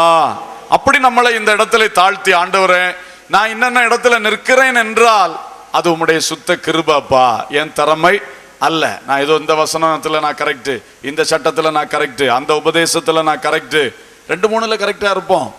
ஆனா இன்னும் வளரணும்னா நாம் கிருபையை பற்றி கொள்ளணும். விசுவாசத்திலும் தேவ அன்பிலும் தான் வளர முடியும். அல்லேலூயா. நான் சட்டத்துல கரெக்டா இருக்கிறேன் அதனால எனக்கு இதை தாரோன்னு நம்ம சொல்ல முடியாது. நான் உமக்கு முன்பா என்னை தாழ்த்துகிறேன் தான் நம்ம கேட்க முடியும். ஆமேன். கிருபையின் பிரமாணம் இது, விசுவாச பிரமாணம் இது. விசுவாசத்துக்கும் கிருபைக்கும் தேவ அன்புக்கும் தான் இங்க இடம். அதை வச்சுதான் நம்ம முன்னே போக முடியும். நான் கரெக்டா இருக்கிறேன் அதனால என்னை நீர் உயர்த்தித்தான் ஆகணும் அப்படியெல்லாம் டிமாண்ட் பண்றதுக்கு என்ன இருக்குது? கர்த்தருக்கு ஸ்தோத்திரம். கர்த்தர் நினைச்சா 1000 குறைய சொல்லி தருவார். ஒருத்தன் வந்து சொன்னான், நான் எல்லா நியாயப்பிரமாணத்தின் எல்லாத்திலையும் கரெக்டா இருக்கிறேன், போதகரே இப்பொழுது சொல்லும் நான் என்ன செய்ய வேண்டும்? நான் உம்மை பின்பற்றி வர விரும்புகிறேன், இன்னும் என்னிடத்தில் ஏதாயிலும் குறை உண்டா? கர்த்தர் சொன்னா, போப்பா, போய் உனக்கு உண்டானதெல்லாம் வித்து ஏழைக்கு கொடுத்துட்டு அப்புறம் எனக்கு பின்னால வா, நான் அப்படிதான் ஊழியம் செஞ்சிட்டு இருக்கிறேன், எனக்குன்னு ஒன்றும் கிடையாது. ஆகாயத்து பறவைக்கு கூடு உண்டு, நரிக்கு குழி உண்டு, மனுஷகுமாரனுக்கு தலைசாய்க்க கூட என்ன கிடையாது, இடமே கிடையாது. அப்படி ஊழியம் செய்யறேன், நீயும் அந்த மாதிரி வா. ஓடியே போயிட்டான் பாருங்க. அவன் சொல்றது என்ன? I am all correct, I am a perfect மேன்னாக வந்தான். ஆண்டவருக்கு தெரியும் நீ லீகலிசத்துல பெர்ஃபெக்ட் தான், சட்டத்தின்படி நீ சரிதான், உனக்கு எழுதப்பட்ட வார்த்தையை வச்சுட்டு நீ சொல்ற. ஆனா what is the spirit inside that? அதுக்குள்ள இருக்கக்கூடிய ஆவி என்ன? தேவன் ஏன் அந்த சட்டத்தை கொடுத்தார்? அதை நீ அச்சீவ் பண்ண முடியலையே, அந்த தேவ நோக்கத்துக்கு நீ சரியா வரலையே. சட்டத்துல கரெக்டா இருக்கேன், சட்டத்துல கரெக்டா இருக்கேன் நீ சொல்லிட்டு அந்த தேவனுக்கு பிரியமா இருக்க உன்னால முடியல. யூதர்களுடைய பாவமே அப்படித்தானே, சட்டத்துல கரெக்டா இருக்கேன்னு சொல்லிட்டு அந்த சட்டத்தின் மெய்ப்பொருளாய் வந்த இயேசுவையே பிடித்து சிலுவையில் அரைஞ்சு போட்டாங்களே. என்ன பரிதாபம் பாத்தீங்களா? இதான் அந்த லீகலிசம் செய்யற வேலை. நான் சட்டத்துல கரெக்டா இருக்கேன், நான் அதுல கரெக்டா இருக்கேன், இதுல கரெக்டா இருக்கேன்னு சொல்றவங்க கடைசியில இயேசுவே சிலுவையில் அரைஞ்சிடறான். சத்தியத்தையே அவங்க அரைஞ்சு போடுறாங்க, இந்த விசுவாச அனுபவங்களே இழந்து போடுறாங்க. இதுல நம்ம ரொம்ப ஜாக்கிரதையா இருக்கணும். வளரும் விசுவாசிகள் வருஷங்கள் போக போக இந்த தீமை நமக்குள் வர வாய்ப்பு இருக்கிறது. இது ஒருத்தரையும் விட்டு வைக்காது, எல்லாரையும் தாக்கும், என்னையும் தாக்கும், உங்களையும் தாக்கும். நம்ம கேர்ஃபுல்லா இருந்தா தான் நம்ம தப்பு வைக்க முடியும். எனவே நான் இந்த காரியத்துல கரெக்டா இருக்கிறேன்னு சொல்லி அதை பிடிச்சி அதை ஒரு பலனாக மாற்றினால் கிருபை இழந்து விடுவோம். நாம் இன்னும் வளர வேண்டும், கிருபையிலே நிற்க வேண்டும் என்றால் நான் இதிலெல்லாம் கரெக்டா இருக்கேன்னு சொல்லக்கூடாது. இன்னும் என்னை சரி பண்ணுமப்பா, இன்னும் உடைய நோக்கத்தின்படி என்னை உருவாக்குமப்பா என்று தாழ்த்தி முன் சொல்லணும். மற்றவர்களை குறைவா மதிப்பிடக்கூடாது. விசுவாசத்தில் பலவீனமானவர்களை தாங்குங்கள் என்று சொல்லப்பட்டிருக்கிறது. விசுவாசத்தில் பலவீனமானவர்களை நாம குறைவா மதிப்பிடக்கூடாது. சில காரியங்கள்ல வளரல்ல, குறைவா மதிப்பிடாதிருங்கள். ஸ்தோத்திரம். அவளை தாக்காதிருங்கள், அவளையும் தாங்குவோம். யார் தாங்க முடியும்? இந்த அழகிய ஒரு இருதயம். நான் கரெக்டு, மற்றவங்க தப்பு என்கிற அந்த தன்மையை நம்மளை விட்டு மாற்றி விட்டு எல்லாரும் இயேசுவுடைய சமூகத்திலே தாழ்த்தி முன் செல்லும் பொழுது கிருபையிலே நிலை நிற்க முடியும். ஹல்லேலூயா, அல்லேலூயா. இதை கவனிக்க வேண்டும். மூன்றாவது ஒரு காரியத்தை பார்க்கலாம். நமக்கு வழக்கமாய் பழக்கமான காரியம் 1 பேதுரு 5:5. 1 பேதுரு 5:5. அந்தபடி இளைஞரே, மூப்பருக்கு கீழ்ப்படியுங்கள். நீங்கள் எல்லாரும் ஒருவருக்கொருவர் கீழ்ப்படிந்து மனத்தாழ்மையை அணிந்து கொள்ளுங்கள். பெருமை உள்ளவர்களுக்கு தேவன் எதிர்த்து நிற்கிறார், தாழ்மை உள்ளவர்களுக்கோ கிருபை அளிக்கிறார். தாழ்மை உள்ளவர்களுக்கு கிருபை அளிக்கிறார், பெருமை உள்ளவர்களுக்கு கிருபை அழிக்கிறார். தமிழ்ல 2 லீவ் உண்டுல்ல. இந்த லீவ் போட்டால் அழிக்கிறார்னா தருகிறார்னு அர்த்தம். இந்த மகரளின்னு ஒன்று சொல்லுவாங்க, அந்த லீவ் போட்டால் அழிச்சு போடுறாருன்னு அர்த்தம். பெருமை உள்ளவங்களுக்கு கிருபை என்ன செய்திருவாரு? He will rub it away. Rubber வச்சு அழிச்ச மாதிரி அழிச்சு போட்டுருவாரு. கிருபை உள்ளவர்கள், பெருமை உள்ளவர்களுக்கு கிருபையே கொடுக்க மாட்டார். ஆனா தாழ்மை உள்ளவர்களுக்கு கிருபை என்ன செய்கிறார்? சரி, அப்ப நம்ம பாயிண்ட்ல இதை எப்படி எடுத்துக்கொள்ளலாம்? பெருமை கிருபையை விட்டு நம்மை விழத்தள்ளக்கூடிய காரியம். Bride, bitterness, legalism. மூன்றாவது பிரைடு, பெருமை. கசப்பு கிருபையை விட்டு விழ பண்ணும். இந்த சட்டத்தை மட்டும் பிடிச்சு நான் கரெக்ட் என்று நினைச்சு கொண்டிருக்கிற அந்த ஐஸ்வர்யவானாய தலைவனை போல உள்ள தன்மை படைத்தவள், நியாயப்பிரமாணத்தை உள்ளத்தில் வைத்துக்கொண்டு விசுவாசத்தையும் அன்பையும் இழக்கிறவர்கள், அவர்கள் கிருபை இழப்பார்கள்.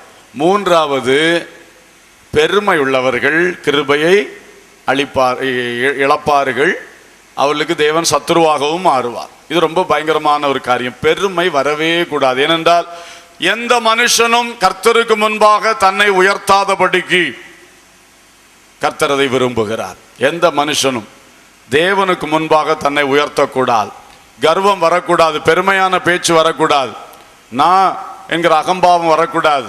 இதெல்லாம் வந்தாச்சுன்னா கர்த்தருக்கு பிடிக்கவே பிடிக்காது.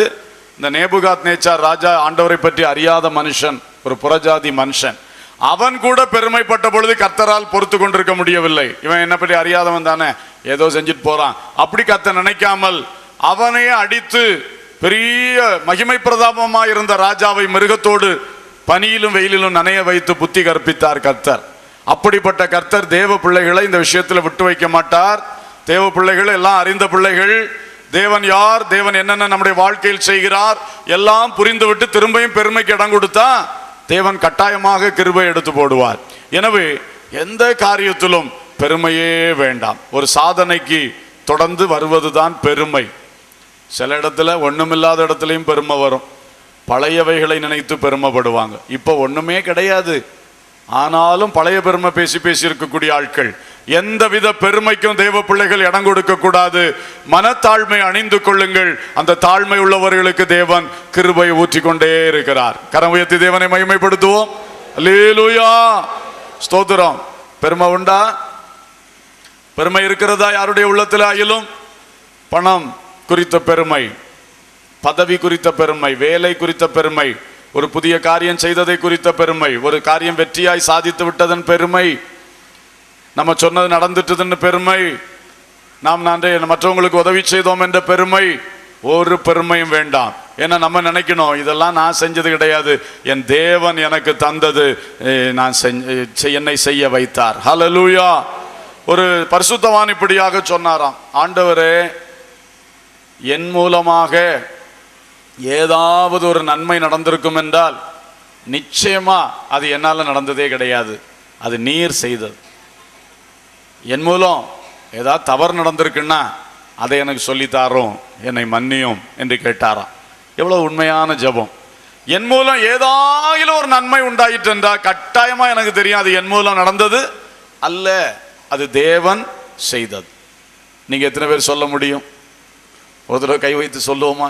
ஒரு நிமிஷம் கை வைத்து கண்ணை மூடி கர்த்தருக்கு முன்பாக சொல்லுங்க பார்க்கலாம். இயேசுவே, என்ன பார்த்து இல்லை, அங்கே கர்த்தரை பார்த்து சொல்லுங்க. கண்ணை மூடி கர்த்தரை பார்த்து சொல்லுங்க. சொல்லுங்க, இயேசுவே, என் மூலம் ஏதாயிலும் ஒரு நன்மை நடந்திருக்கிறது என்றால் அது நிச்சயம் என்னால் நடந்தது கிடையாது கர்த்தாவே, அது உம்மால் நடந்தது, உம்மால் நடந்தது. ஆமேன். சரி, இது எப்பவும் நமக்கு அஸ்திபாரமாக பதிஞ்சு கிடக்கணும் உள்ளால. எந்த நன்மை உண்டுன்னா நம்ம என்ன நினைப்போம், அன்னைக்கு நான் இவனுக்கு செய்தேன், நான் செஞ்சு தான் அவன் வாழ்ந்துட்டு இருக்கிறான், அதில் ஒரு சின்ன பெருமை, சின்ன பெருமை, இதெல்லாம் வேண்டாம். கர்த்தர் செய்தார், கர்த்தர் செய்தார், அப்படி உள்ள ஒரு நிலையிலே நாம் இருந்து கொண்டே இருப்போம். நான் இதில் அதிக டைம் எடுக்க விரும்பவில்லை. நமக்கு அடிக்கடி சொல்லப்படுகிற காரியம்தான், நாம் தாழ்மையாக இருக்க வேண்டும். தாழ்மையாக இருந்தால் தேவனுடைய கிருபை அதிகமாய் பெறலாம். பெருமை வந்தால் கிருபையை இழக்க வேண்டிய நிர்பந்தம் வரும். இனி குடும்ப வாழ்க்கை குறித்து ஒரு காரியம் பார்ப்போம். 1 பேதுரு 3:7. 1 பேதுரு 3:7. அந்தபடி புருஷர்களே, மனைவியானவள் பலவீன பாண்டமாய் இருக்கிறபடியினால் உங்கள் ஜெபங்களுக்கு தடை வராதபடிக்கு நீங்கள் விவேகத்தோடு அவர்களுடனே வாழ்ந்து உங்களுடனே கூட அவர்களும் நித்திய ஜீவனாகிய கிருபையை சுதந்திரித்துக் கொள்ளுகிறவர்களானபடியினால் அவர்களுக்கு செய்ய வேண்டிய கனத்தை செய்யுங்கள். குடும்பத்திலே கவனியுங்கள், குடும்பத்திலே விவேகமாய் வாழாவிட்டாலும் கிருபை இழக்க வேண்டிய சந்தர்ப்பம் வருமா? இந்த வசனம் அப்படித்தானே சொல்லுது. குடும்பத்திலே கணவன் மனைவி விவேகத்துடன் வாழாவிட்டால் அந்த தேவனுடைய கிருபையாகிய நித்திய ஜீவனை கூட இழக்க வேண்டிய சூழ்நிலைகள் வரும். நாம் குடும்பமாய் இருக்கிறோம் என்றால் எதற்காக? இந்த உலகத்திலே ஒரு குடும்பத்திற்கு இருக்கக்கூடிய காரியங்களுக்காக மட்டும் அல்ல. நம்முடைய குடும்பம் அந்த நித்திய ஜீவனாகிய கிருபையை சுதந்திரிக்கணும், பரலோக ராஜ்யம் போய் சேரணும், தேவனுடைய மகிமையை சுதந்திரிக்கணும், தேவன் நமக்காய் வைத்திருக்கிற உன்னத வாசஸ்தலத்தை அடைந்து கொள்ளணும். அதற்கு தான் இந்த குடும்பம் பிரயாசப்படணும். நம்முடைய முதல் வேலையே அதுதான். 2வது வேலை தான் உலகத்திலே கொஞ்ச காலம் இருக்க போறோம், அதுல பிழைக்கிறதுக்காக செய்ய வேண்டிய காரியங்கள். இன்றைக்கு அநேகர் என்ன செய்கிறார்கள், உலகத்தின் இந்த சொற்பகால பிழைப்பை முன்னே நிறுத்திவிட்டு அந்த நித்திய ஜீவனாகிய கிருபையை சுதந்திரிக்கிற காரியத்தை 2ஆம் ஸ்தானத்துக்கு வச்சதுனால தான் ரொம்ப தோல்விகள். கர்த்தர் சொன்னார், முதலாவது தேவனுடைய ராஜ்யத்தையும் சொல்லுங்க, அவருடைய நீதியையும் தேடுங்கள், அப்பொழுது இவைகளெல்லாம் உங்களுக்கு கூட கொடுக்கப்படும். இதுதான் இயேசு சொன்ன வார்த்தை. அப்போ முதலாவது குடும்பம் ஆயிட்டீங்கன்னா, குடும்பம் முதலாவது அங்கே உள்ள காரியத்தை தான் பார்க்கணும். என் குடும்பம் பரலோகத்திலே தேவன் வைத்த மகிமையை அடைந்து கொள்ள வேண்டும், என் கணவன் அடைந்து கொள்ளணும், என் மனைவி அடைந்து கொள்ளணும், எங்களுக்கு தர்ற பிள்ளைங்களும் அடைந்து கொள்ளணும். இந்த காரியத்தை முன்னால வைங்க. இதை முன்னே வைத்து அதற்கு விவேகத்தோடு வாழுங்க. வீட்டுக்குள்ள பேசுறது, நடந்து கொள்றது விவேகம். பைபிள் சொல்லுது விவேகம் வேணும். ஞானம் இருக்கு, எல்லாம் படிச்சிருக்காங்க, ஆனாலும் விவேகம் இல்லாட்டா பிரச்சனையாக்கும். நீ உங்களுக்கே தெரியும், ஆட்களோட பழகிடுப்பீங்க. இவன் ரொம்ப படித்த ஆளு, ரொம்ப படித்தாலும் சில சமயம் என்ன செய்யும், படிப்பு நிறைய இருக்கு, எதை எங்கே பயன்படுத்தணும்னு தெரியாது. அதனால அதான் அந்த விவேகம்னு சொல்றது. எல்லாம் இங்கே இருக்கட்டும், ஆனால் எந்த வார்த்தையை எங்கே பயன்படுத்தணும்னு தெரியணுமா வேண்டாமா? அதானே விவேகம்னு சொல்றது. எனக்கு எல்லாம் தெரியும், நான் ரொம்ப படிச்சிருக்கேன், ரொம்ப அது படிச்சிருக்கேன், இது படிச்சிருக்கேன், ரைட்டு, எல்லாம் படிச்சிங்க, எங்களை விட நிறைய படிச்சிருக்கீங்க, உங்களை பாராட்டுகிறோம். ஆனால் அதை கரெக்டாக பயன்படுத்த தெரியணும். எங்களுக்கு அந்த அளவுக்கு இல்லை, கொஞ்சம் தான் இருக்கு, ஆனால் இருக்கிறத ஒழுங்காக பயன்படுத்த தெரியுது, அதான் நல்லது. புரிஞ்சாச்சா உங்களுக்கு? அதனால அதிக படிப்போ அதிக அறிவோ அல்ல காரியம், விவேகம். விவேகம். பிரியமானவர்களே, எத்தனை பேர் இன்றைக்கு குடும்பத்தில் விவேகமாக பேசுறீங்க, விவேகமாக நடக்கிறீங்க? கணவனுடைய பேச்சு மனைவியை காயப்படுத்தாத ஒரு விவேகம் உள்ள பேச்சாக இருக்கிறதா? மனைவியுடைய உள்ளத்திற்கு சந்தோஷத்தை கெடுக்காத ஒரு நல்ல பேச்சாக இருக்கிறதா? சிலர் பேசுற பேச்சு ஒரு வேணும்னு இல்லை, அது பேசுற பேச்சே அங்க என்ன செய்யும், வேதனையை உண்டாக்கிட்டே இருக்கும். அதெல்லாம் மாறணும் பாருங்க. நம்ம இயேசு கிறிஸ்துவின் பிள்ளைகள், பரலோக ராஜ்யத்துக்காக நாம நடபோட்டு போயிட்டே இருக்கிறோம். நம்ம குடும்பத்தையும் கொண்டு சேர்க்கணும். நாம கட்டாயமா நம்ம திருந்தணும். விவேகமாய் மனைவிமாரும் அப்படிதான். மனைவிமாரும் விவேகமாக பேசணும், விவேகமாய் நடந்து கொள்ளணும். என் புருஷனை காயப்படுத்தாத விதத்திலே, அவரை கஷ்டப்படுத்தாத விதத்திலே, அவரை மனம் சலிக்க வைக்காத விதத்திலே நடந்து கொள்ளணும்னு நீங்களும் நடந்து கொள்ளணும். ரெண்டு பேரும் கொஞ்சம் விவேகம், வேகத்தை காட்டக்கூடாது, விவேகத்தை காட்டணும். பிரச்சனைகள் நிறைய வரும். ஒரு குடும்பம் என்று சொன்னால் பிள்ளைகளை வளர்க்கும் பொழுது எத்தனை பிரச்சனை வரும், பொருளாதாரத்தில் எத்தனை பிரச்சனை வரும், பிள்ளைகளுடைய ஒவ்வொரு படிப்பு, அட்மிஷன், அதுக்குள்ள செலவுகள், வேலை வாய்ப்பு, கல்யாணம் எல்லாம் இந்த காலத்தில் எப்படி போயிட்டு இருக்கு ஒவ்வொரு காரியங்கள். அப்போ இவ்வளவு கஷ்டமான காரியங்கள் எல்லாம் நம்ம செய்து ஒழுங்குபடுத்தி சரிப்படுத்தணும், வெற்றி காண வேண்டும். அதற்கு உங்க ஆத்திரத்தையும் வேகத்தையும் காட்டினா உடைவுகள் தான் வரும். வேகத்திற்கு பதில் நல்ல விவேகமா வாழணும். அதுலயும் சொல்லி இருக்கு, மனைவியானவள் என்ன பாண்டமா? நீங்க சொல்லுங்க, பிரதர்ஸ் தானே அதை கவனிக்கணும். மனைவியானவள் என்ன பாண்டம் எழுதியிருந்து? பலவீன பாண்டம், பலவீன பாண்டம். அப்ப பாருங்க, புருஷர்களுக்கு தான் இந்த அட்வைஸை கொடுத்துருக்கு. நான் ரெண்டு பேருக்கும் சொல்லுவேன். ஆனா பைபிள்ல யாருக்கு தான் எழுதியிருக்கு முக்கியமா? ஆமா, புருஷர்களேன்னு கூப்பிட்டு தான் எழுதியிருக்கு. புருஷர்களே, உங்கள் மனைவிகள் எப்படி இருக்கிறாங்க? பலவீன பாண்டமா இருக்கிறதுனால அவங்கள்ட்ட விவேகமா நடந்துக்கணும், அவங்களுக்கு செய்ய வேண்டிய கனத்தையும் செய்யணும்னு சொல்லியிருக்கு. இது எப்படின்னா, நம்ம ஒரு பார்சல் அனுப்பும் பொழுது இந்த கண்ணாடி ஐட்டம்ஸ் ஏதாவது பார்சல் அனுப்புறோம்னா கட்டாயமா அதுல வெளியே எழுதுவாங்க, ஹேண்டில் வித் கேர். உள்ளே கண்ணாடி உடைந்து போகும் பொருள் இருக்கிறது, ஆகவே அதை கவனமாக என்ன செய்ய வேண்டும், கையாள வேண்டும்னு.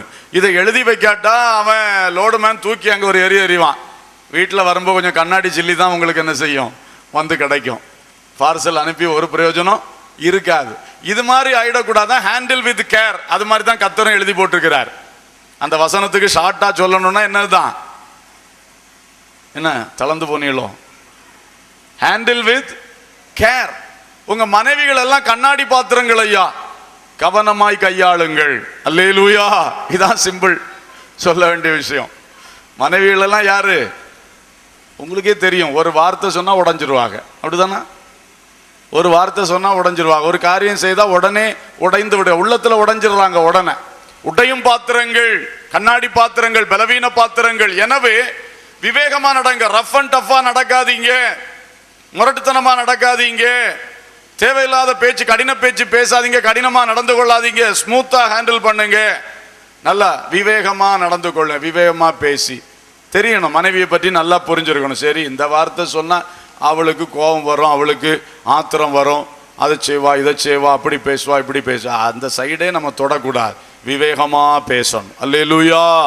என்ன காரியம் செய்தா என் வீட்டில் குழப்பம் வரும் தெரியுது இல்ல, அப்ப அந்த இடத்துல விவேகமா நம்ம என்ன செய்யணும், தொடாம இருக்கணும், அந்த இடத்தையே தொடக்கூடாது. அந்த இது அதான் விவேகம். இன்னொன்னு கனமாக, கனம்னு சொன்னா தூக்கி தலைக்கு மேல வச்சுட்டு நீங்க அடிமையா இருங்கள் என்று சொல்லவில்லை. அந்த கனத்தை கொடுங்க. ஏன்னா அது பாத்திரம், கண்ணாடி பாத்திரம், பலவீன பாத்திரம், அதனால கொஞ்சம் கனமாக, கொஞ்சம் மதிப்பா கொஞ்சம் நடத்திக்கிடுங்க, சும்மா தூக்கி போட்டு அப்படி நடத்திடாதீங்க என்று சொல்லப்பட்டிருக்கிறது. ஆகவே நம்ம அதுல கவனமா இருக்கணும். உங்களுக்கும் சொல்லாட்டா பேலன்ஸ் ஆகாது, எனக்கும் பிறகு மனசாட்சி கஷ்டமா இருக்கும். ஆனபடினாலே பிரியமானவர்களே, உங்களுக்கு என்ன சொல்லியிருக்கு? எபேசியர் 5ஆம் அதிகாரம் 33ஆம் வசனம், ஒரு டோஸே உங்களுக்கு போதும். வாசிங்க சீக்கிரம். எப்படியும் உங்களிலும் அவனவன் தன்னிடத்தில் அன்பு கூறுவது போல தன் மனைவியினிடத்திலும் அன்பு கூற கடவன். மனைவியும் புருஷனிடத்தில் பயபக்தியா இருக்க கடவன். மனைவியும் புருஷனிடத்தில், நீங்க சொல்லுங்க, பய பக்தியாய் இருக்க கடவுள். அல்லேலூயா. இந்த ஒரு வார்த்தையில எல்லாமே அடக்கிட்டார் பாருங்க. பவுல் ரொம்ப ஞானமுள்ள மனுஷன், ஆவியானுடைய ஞானத்தோடு எழுதி வச்சிருக்கிறாரு. என்ன சொல்றாரு? புருஷன்ட்ட எப்படி இருக்கணுமா? பயபக்தியாயிரு, பி சப்மிசிவ், அவருக்கு ஒப்புக்கொடு. அதான் ஒப்புக்கொடு. புருஷனோடு வாழும்படி புருஷனுடைய கையை பிடித்திருக்கிறாய், இனி உனக்கு ஒரு சொந்த தனி வழி வைக்காது. அந்த புருஷனுக்கு அப்படியே நீ யூ சப்மிட் யுவர் செல்ஃப், ஒப்புக்கொடு. கர்த்தருக்கு ஒப்பு கொடுக்கிறது போல அடுத்தபடி யாருக்கு ஒப்பு கொடுக்கணும்? யாருக்கு ஒப்பு கொடுக்கணும்? சிலருக்கு சந்தோஷம் இல்லை முகத்துல தெரியுது பார்த்தாலே. அதுதான் குடும்ப பிரச்சனைக்கு காரணம். நீங்க என்ன செய்ய வேண்டும்? பி சப்மிசிவ், ஒப்பு கொடுத்துருங்க, பிரச்சனையே வராது. நான் ஒரு 2-3 மாசத்துக்கு முன்னால ஒரு குடும்பத்துக்கு தான் ஒரு ஆலோசனை சொன்னேன், நல்லா கிளிக் ஆயிட்டு. அதுல இருந்தா எனக்கு இன்னும் இதுல தைரியம். சொல்லு, ஒரு ஊழியர் குடும்பம் தான், தூரத்துல வேற இருக்கிறாங்க, பிரச்சனை ஆயிட்டு அவ இங்க கொண்டு விட்டுட்டு அவர் திரும்ப கூட்டு போகாம இருந்துட்டாரு. சின்ன சின்ன வருத்தங்கள், கோபங்கள், பிள்ளைகளும் புருஷனும் அங்க, மனைவி இங்க, இப்படி பெரிய குழப்பத்தில் இருக்கும்போது என்ன செய்ய? இப்போ அங்கே போயும் பேச முடியாது, அங்கேருந்து எல்லாம் வருத்தியும் பேச முடியாது, என்ன செய்யன்னு சொல்லி யோசிச்சுட்டு இருக்கும் பொழுது ஃபோனில் வேற சும்மா என்ன செய்யன்னு வந்துட்டே இருந்து திடீர்னு நான் சொன்னேன், நீ இது நீங்கள்லாம் அறிஞ்சவங்க தானே, இதெல்லாம் உங்கள் குடும்பத்தை பற்றி தெரியும், ஊழியம் எல்லாம் உங்களுக்கு தெரியும் தானே, நீ ஒரு காரியம் செய், நீ நேராக வண்டி ஏறி அங்கே போயிடுவோம், புருஷன் ஓம் பிள்ளைகள் தானே, அவர்கிட்ட பெர்மிஷன் வாங்கி நீ போக வேண்டிய தேவையில்லை, நேராக போ, வீட்டில் போ, வெளியே ஒன்றும் துரத்த மாட்டார்.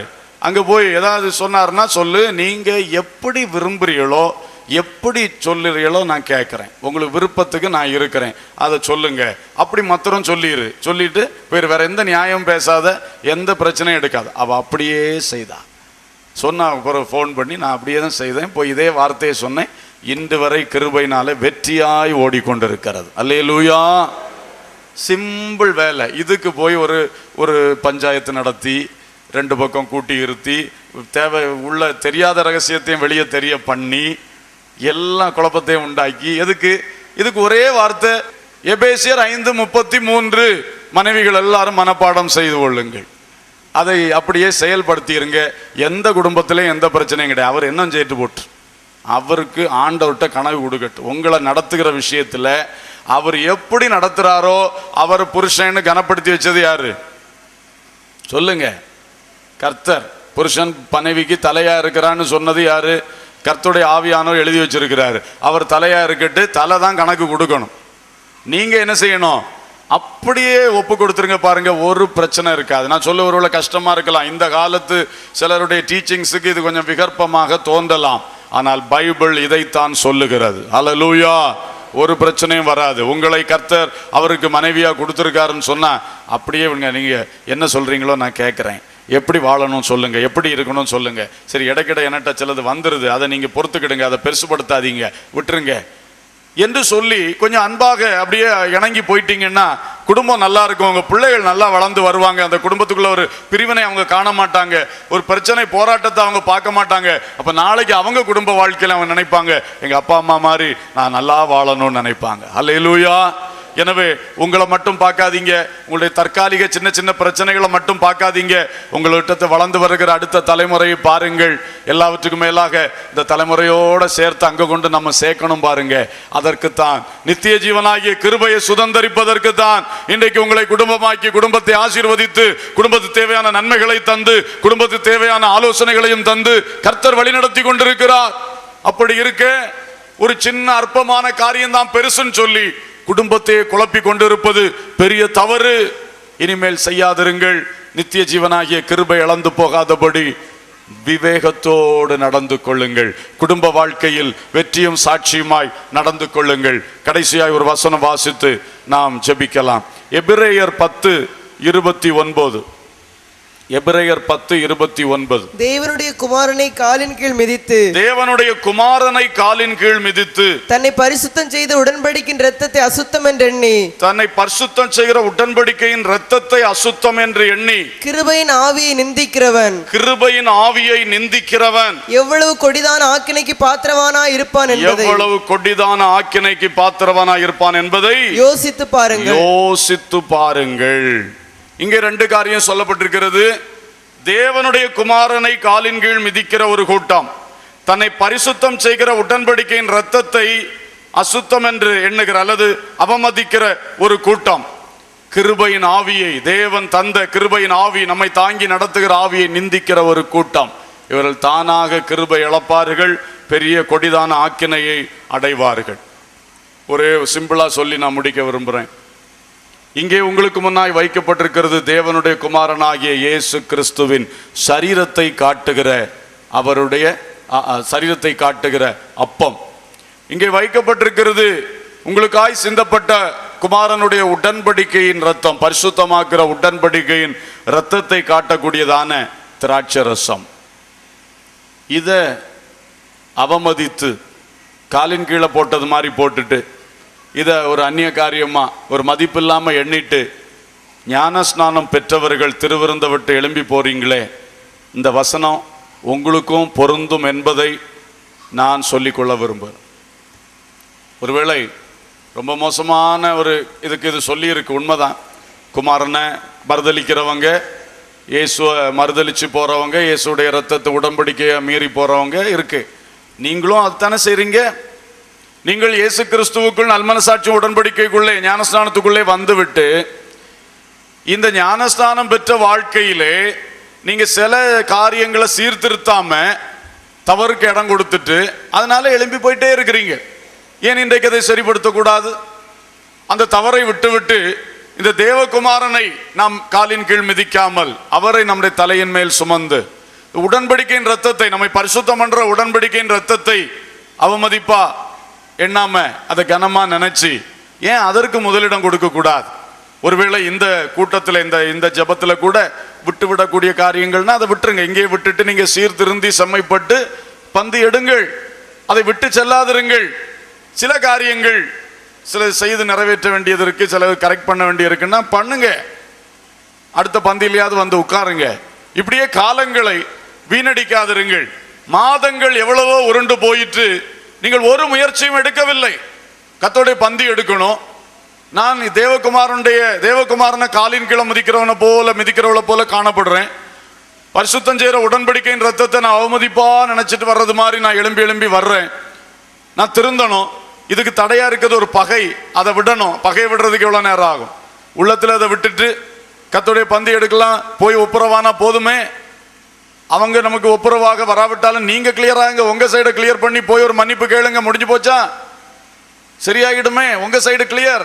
அவங்க ஒருவேளை கொஞ்ச நாள் பிந்தி மன்னிக்கிட்டு நம்மளுடைய அளவுக்கு அவங்க ஆவிக்குரிய நிலையில இல்லைன்னா விட்டுருங்க. நீங்க கேளுங்க, நீங்க மன்னிப்பை கேட்டீங்கன்னா முடிஞ்சு போச்சு, சைடு கிளியர். பகை, இந்த ஒரு பகையை விடுறதுக்கு முடியாம எத்தனை வருஷம் எத்தனை மாசம் இந்த தேவகுமாரனை காலின் கீழே மிதிச்சுட்டு பரிசுத்தம் செய்கிற உடன்படிக்கையின் ரத்தத்தை அவமதிச்சுட்டு பகையை தூக்கி தலைக்கு மேல வச்சுட்டு வாழுகிற வாழ்க்கை நல்லதா? அல்லது இத மாதிரி வேற ஏதோ காரியங்கள்? திருந்தனமே, எதா இருந்தாலும் திருந்தணும் இல்லையா? சரிப்படுத்தணுமே, அதுக்கு தானே பைபிள் இருக்கிறது, அதற்கு தானே கர்த்தருடைய சபை. எது குறைவு, எது என்னை கர்த்தருடைய குமாரனுடைய சரீரத்தையும் இரத்தத்திலும் பங்கு பெற என்னை தடை செய்கிற காரியம் என்ன? அதை பார்த்து ஜெபித்து அதிலிருந்து திருந்துங்கள், சரிப்படுத்துங்கள், கர்த்தருடைய பந்தியிலே வாருங்கள். அது இல்லாவிட்டால் ஒரு விசை கூட ஒரு எச்சரிப்பாக அதை வாசிக்கும்படி விரும்புகிறேன். எபிரேயர் 10:29, தேவனுடைய குமாரனை காலின் கீழ் மிதித்து தன்னை பரிசுத்தம் செய்த உடன்படிக்கையின் இரத்தத்தை அசுத்தம் என்று எண்ணி கிருபையின் ஆவியை நிந்திக்கிறவன் எவ்வளவு கொடிதான ஆக்கினைக்கு பாத்திரவானா இருப்பான் என்பதை யோசித்து பாருங்கள். இதுல ஒரு காரியத்தை கவனிங்க. தன்னை பரிசுத்தம் செய்த, அப்ப ஏற்கனவே பரிசுத்தப்படுத்தப்பட்ட ஆளாகும். தன்னை பரிசுத்தம் செய்த உடன்படிக்கையின் இரத்தத்தை, அப்ப இது ஏதோ அவிசுவாசிக்கு எழுதி வச்சதுன்னு நம்ம விட்டுற முடியாது. ஏற்கனவே தன்னை பரிசுத்தம் செய்த அந்த உடன்படிக்கையின் இரத்தத்தை இன்றைக்கு இவன் அசுத்தம் என்று எண்ணுகிறான் என்கிறதாக்கும் அதோடைய குறிப்பு. எனவே இது ஒரு பின்மாற்றத்தின் அனுபவத்தில் இருக்கிறவர்களைத்தான் காட்டுகிறது, எச்சரிக்கின்றது. ஏற்கனவே கர்த்தருடைய இரத்தத்தினால் கழுவப்பட்டவர்கள், கர்த்தருடைய குமாரனுக்கு உடையவர்களாய் மாறினவர்கள். ஆனால் இன்றைக்கு இந்த குமாரனையும் கனம் பண்ணாம அவருடைய இரத்தத்தையும் கனம் பண்ணாம வாழுகிற வாழ்க்கை தேவனுக்கு பிரியமில்லாத வாழ்க்கை, பிரியமில்லாத நடக்கை. தேவன் எச்சரிக்கிறார். அவர்களுக்கு என்ன இருக்கிறதுன்னு சொல்றாரு? கொடிதான ஆக்கினைக்கு பாத்திரவானாயிருப்பான். அப்போ மற்றவர்களுக்கு ஆக்கினை என்றால் இப்படிப்பட்ட ஆள்களுக்கு கொடிதான ஆக்கினைன்னு சொல்லி இருக்கு. அதனால இந்த இடத்துல ரொம்ப பயத்தோடும் நடுக்கத்தோடும் தேவ பிள்ளைகள் திருந்தணும். இன்னும் சிலருக்கு ஒன்றும் கிடையாது, பகையும் கிடையாது, பிரச்சனையும் கிடையாது, வேற எதுவும் இல்லை. சும்மா நிர்விசாரணை, மாசத்துக்கு மாசம் திருவிந்து எடுக்கணுமா, ஒரு 6 மாசத்துக்கு ஒருக்கா எடுத்தா போதும். இப்படி சும்மா கேஷுவலா எழும்பி போறது. ஏன்னா எங்க கடை போக வேண்டி இருக்கு, ஏன்னா வயலுக்கு போக வேண்டி இருக்கு, ஏன்னா மாடு சத்தம் போட்டுட்டு கிடக்கும். எப்படி மாடு சத்தம் போடுறதுக்காக, கடைக்கு போறதுக்காக, இல்லைன்னா கொலை வெட்ட போகணும், என்னத்தையோ ஒன்று இல்லை அங்கே ஒரு அப்பாயின்மெண்ட் கொடுத்துட்டேன், இங்கே ஒரு அப்பாயின்மெண்ட் கொடுத்துட்டேன். What about this appointment? What about this great appointment? இயேசுவோட இருக்க வேண்டிய நேரம் இருக்காம, இயேசுவை அனுபவிக்க வேண்டிய நேரம் அனுபவிக்காம மற்றதை தூக்கி நம்ம மேல வச்சிட்டோம்னா எப்படி? செய்யாதிருங்கள். ஆகவே இங்கே நான் நிறுத்துகிறேன். ஜெபித்து கர்த்தருடைய பந்திக்குள்ள போகிறோம். அன்பானவர்களே, கசப்பை விட்டு விடுங்கள். சட்டத்திட்டத்தை மட்டும் பிடிச்சிட்டு விசுவாசத்தை அன்பை இழக்கிற அந்த அனுபவங்களை விட்டுருங்க. விசுவாசத்துல அன்பிலும் சட்டத்திட்டத்தை கை கொள்ளுங்க. அன்புடன் சத்தியத்தை கை கொள்ளணும்னு சொல்லியிருக்கு. அதுபோல பெருமை வேண்டாம். குடும்ப வாழ்க்கையில தாறுமாறுகள், விவேகம் இல்லாத நடக்கை, பேச்சு, இந்த குழப்பங்கள் வேண்டாம். அதனால கிருபை இழந்துருவோம். கடைசியாக தேவகுமாரனையும் அவருடைய இரத்தத்தையும் அவமதிப்பா நினைக்க கூடாது. எல்லாரும் கண்களை மூடுங்க. நான் 2-3 நிமிஷம் ஜெபத்தில் நடத்திட்டு மற்றவர்கள் போகும்படி நான் அனுமதி கொடுப்பேன். இப்பொழுது எல்லாரும் ஜெபம் பண்ணணும். கண்களை மூடுங்க. ஒருவனாகிலும் தேவனுடைய கிருபையை இழந்து போகாத படிக்கு, இழந்து போகாத படிக்கு. Praise the Lord. Hallelujah. Hallelujah. Hallelujah. ஸ்தோத்திரம், ஸ்தோத்திரம், ஸ்தோத்திரம். ஜெபம் பண்ணுங்க. எத்தனை பேர் உணர்வோடு அதை எடுத்துக்கொண்டீங்க? அல்லது சும்மா கேஷுவலாக தான் இருக்கீங்களா? இந்த செய்தி உங்கள் வாழ்க்கையை தேவ கிருபையிலே தழைக்க பண்ணும். இடம் கொடுங்க, உள்ளத்தில் இடம் கொடுங்க. வாய் திறந்து ஜெபம் பண்ணுங்க. கசப்பை முதலாவது தூக்கி எறிந்து போடுங்க. எல்லா கசப்புகளையும் எறிந்து போடுங்க. பெருமைகளை எறிந்து போடுங்க. ஒரு தீர்மானம், இப்போ தீர்மானம் தான் செய்ய முடியும். தொடர்ந்து நாம் தனி ஜெபத்திலே இவைகளை எல்லாம் ஃப்ளஷ் அவுட் பண்ணணும். ஃப்ளஷ் அவுட் பண்ணணும். அப்படியே ஃப்ளஷ் பண்ணி வெளியே தள்ளின மாதிரி திரும்ப திரும்ப தண்ணீரை அடித்து பீத்தி அடித்து விட்டு வெளியே தள்ளுறது மாதிரி இதெல்லாம் வெளியே தள்ள வேண்டிய ஐட்டம்ஸ். ஆனால் இப்பொழுது ஒரு தீர்மானம். ஆண்டவரே, இனி கசப்புக்கு இடம் கொடுக்க மாட்டேன், இனி பெருமைக்கு இடம் கொடுக்க மாட்டேன், இனி வெறும் சட்டத்தை மட்டும் பிடிச்சிட்டு அன்பு விசுவாசம் இல்லாமல் சும்மா ஒரு வரட்டு இதாக சட்டத்தை மட்டும் பிடிக்கிற அந்த லீகலிசம் எனக்கு வேண்டாம். அது நீ வேண்டாம். நான் அன்போடு விசுவாசத்தில் நான் முன் செல்வேன். அப்பா சொல்லுங்க. ஒரு சின்ன குழந்தைய போல தாழ்த்தி பேசுனீங்கன்னா எந்த குறைவு இருந்தாலும் அதுலேருந்து கர்த்தர் உங்களை தூக்கி எடுப்பார். இயேசு உங்களை நேசிக்கிறார். மறுபடியும் உங்களை உயரமான இடத்துக்கு கொண்டு வர்ற இயேசு விரும்புகிறார். பிரதர், சிஸ்டர், அந்த இயேசு உங்களை தூக்கி எடுக்க விரும்புகிறாரு. அந்த கையில் வாங்க, அந்த கையில் வாங்க. இடம் கொடுங்க, இடம் கொடுங்க. Praise the lord. Hallelujah, hallelujah. ஸ்தோத்திரம். குடும்பத்திலே விவேகம் இல்லாத பேச்சினால, நடக்கையினால வருகிற குழப்பங்கள் உங்களுக்கே தெரியும். ஒரு தீர்மானம் எடுத்துருங்க. இனிமேல் அது என்கிட்டேருந்து வராது. அப்படி ஒரு தீர்மானம் தேவ சமூகத்தில் எடுத்துருங்க. சில வேளை வேணும்னு மனைவியை ஒரு தட்டு தட்டி வைக்கிறதுக்காகவே சில வார்த்தை பேசுவாங்க. வைராக்கியத்திலேயோ கோபத்திலேயோ இல்லை. அது போட்டால் தான் அவள் கொஞ்சம் தட்டி இருப்பா. அது கூட தப்பு பாருங்க. காயப்படுத்துறதெல்லாம் வேண்டாம். Praise the lord. ஹல்லேலூயா. எதுவும் விளையாட்டுக்கோ வம்புக்கோ ஒரு பழக்கம் அப்படி ஆகிப்போச்சு, இனி திருத்த முடியல அப்படியெல்லாம் சொல்ல முடியாது. கர்த்தர் நம்மை திருத்துகிறவர். மனைவி மாறும் அப்படிதான். Praise the Lord. புருஷர்களுக்கு ஒரு மனமகிழ்ச்சியின் கிரீடங்களாக மாறுங்கள். கர்த்தர் அதைத்தான் உங்களில் எதிர்பார்க்கிறார். Praise God. ஹல்லேலூயா. உங்கள் குறையை அறிக்கை பண்ணுங்க.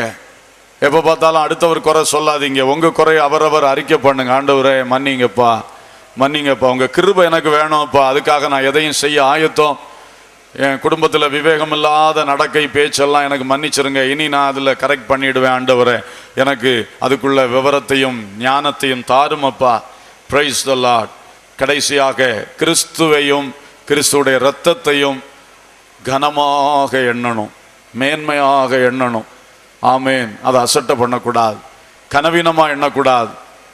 Price the Lord. அப்புறம் பார்க்கலாம் அப்படின்னு நிர்விசாரமாக எழும்பி போகக்கூடாது. அவ்வளவு பயம், நடுக்கம் வரணும். ஓ, கிறிஸ்துவின் இரத்தம், எனக்காக ஊற்றப்பட்ட பரிசுத்த இரத்தம். கிறிஸ்து இயேசு தேவகுமாரன் எனக்காய் புறப்பட்டு வந்தவர்.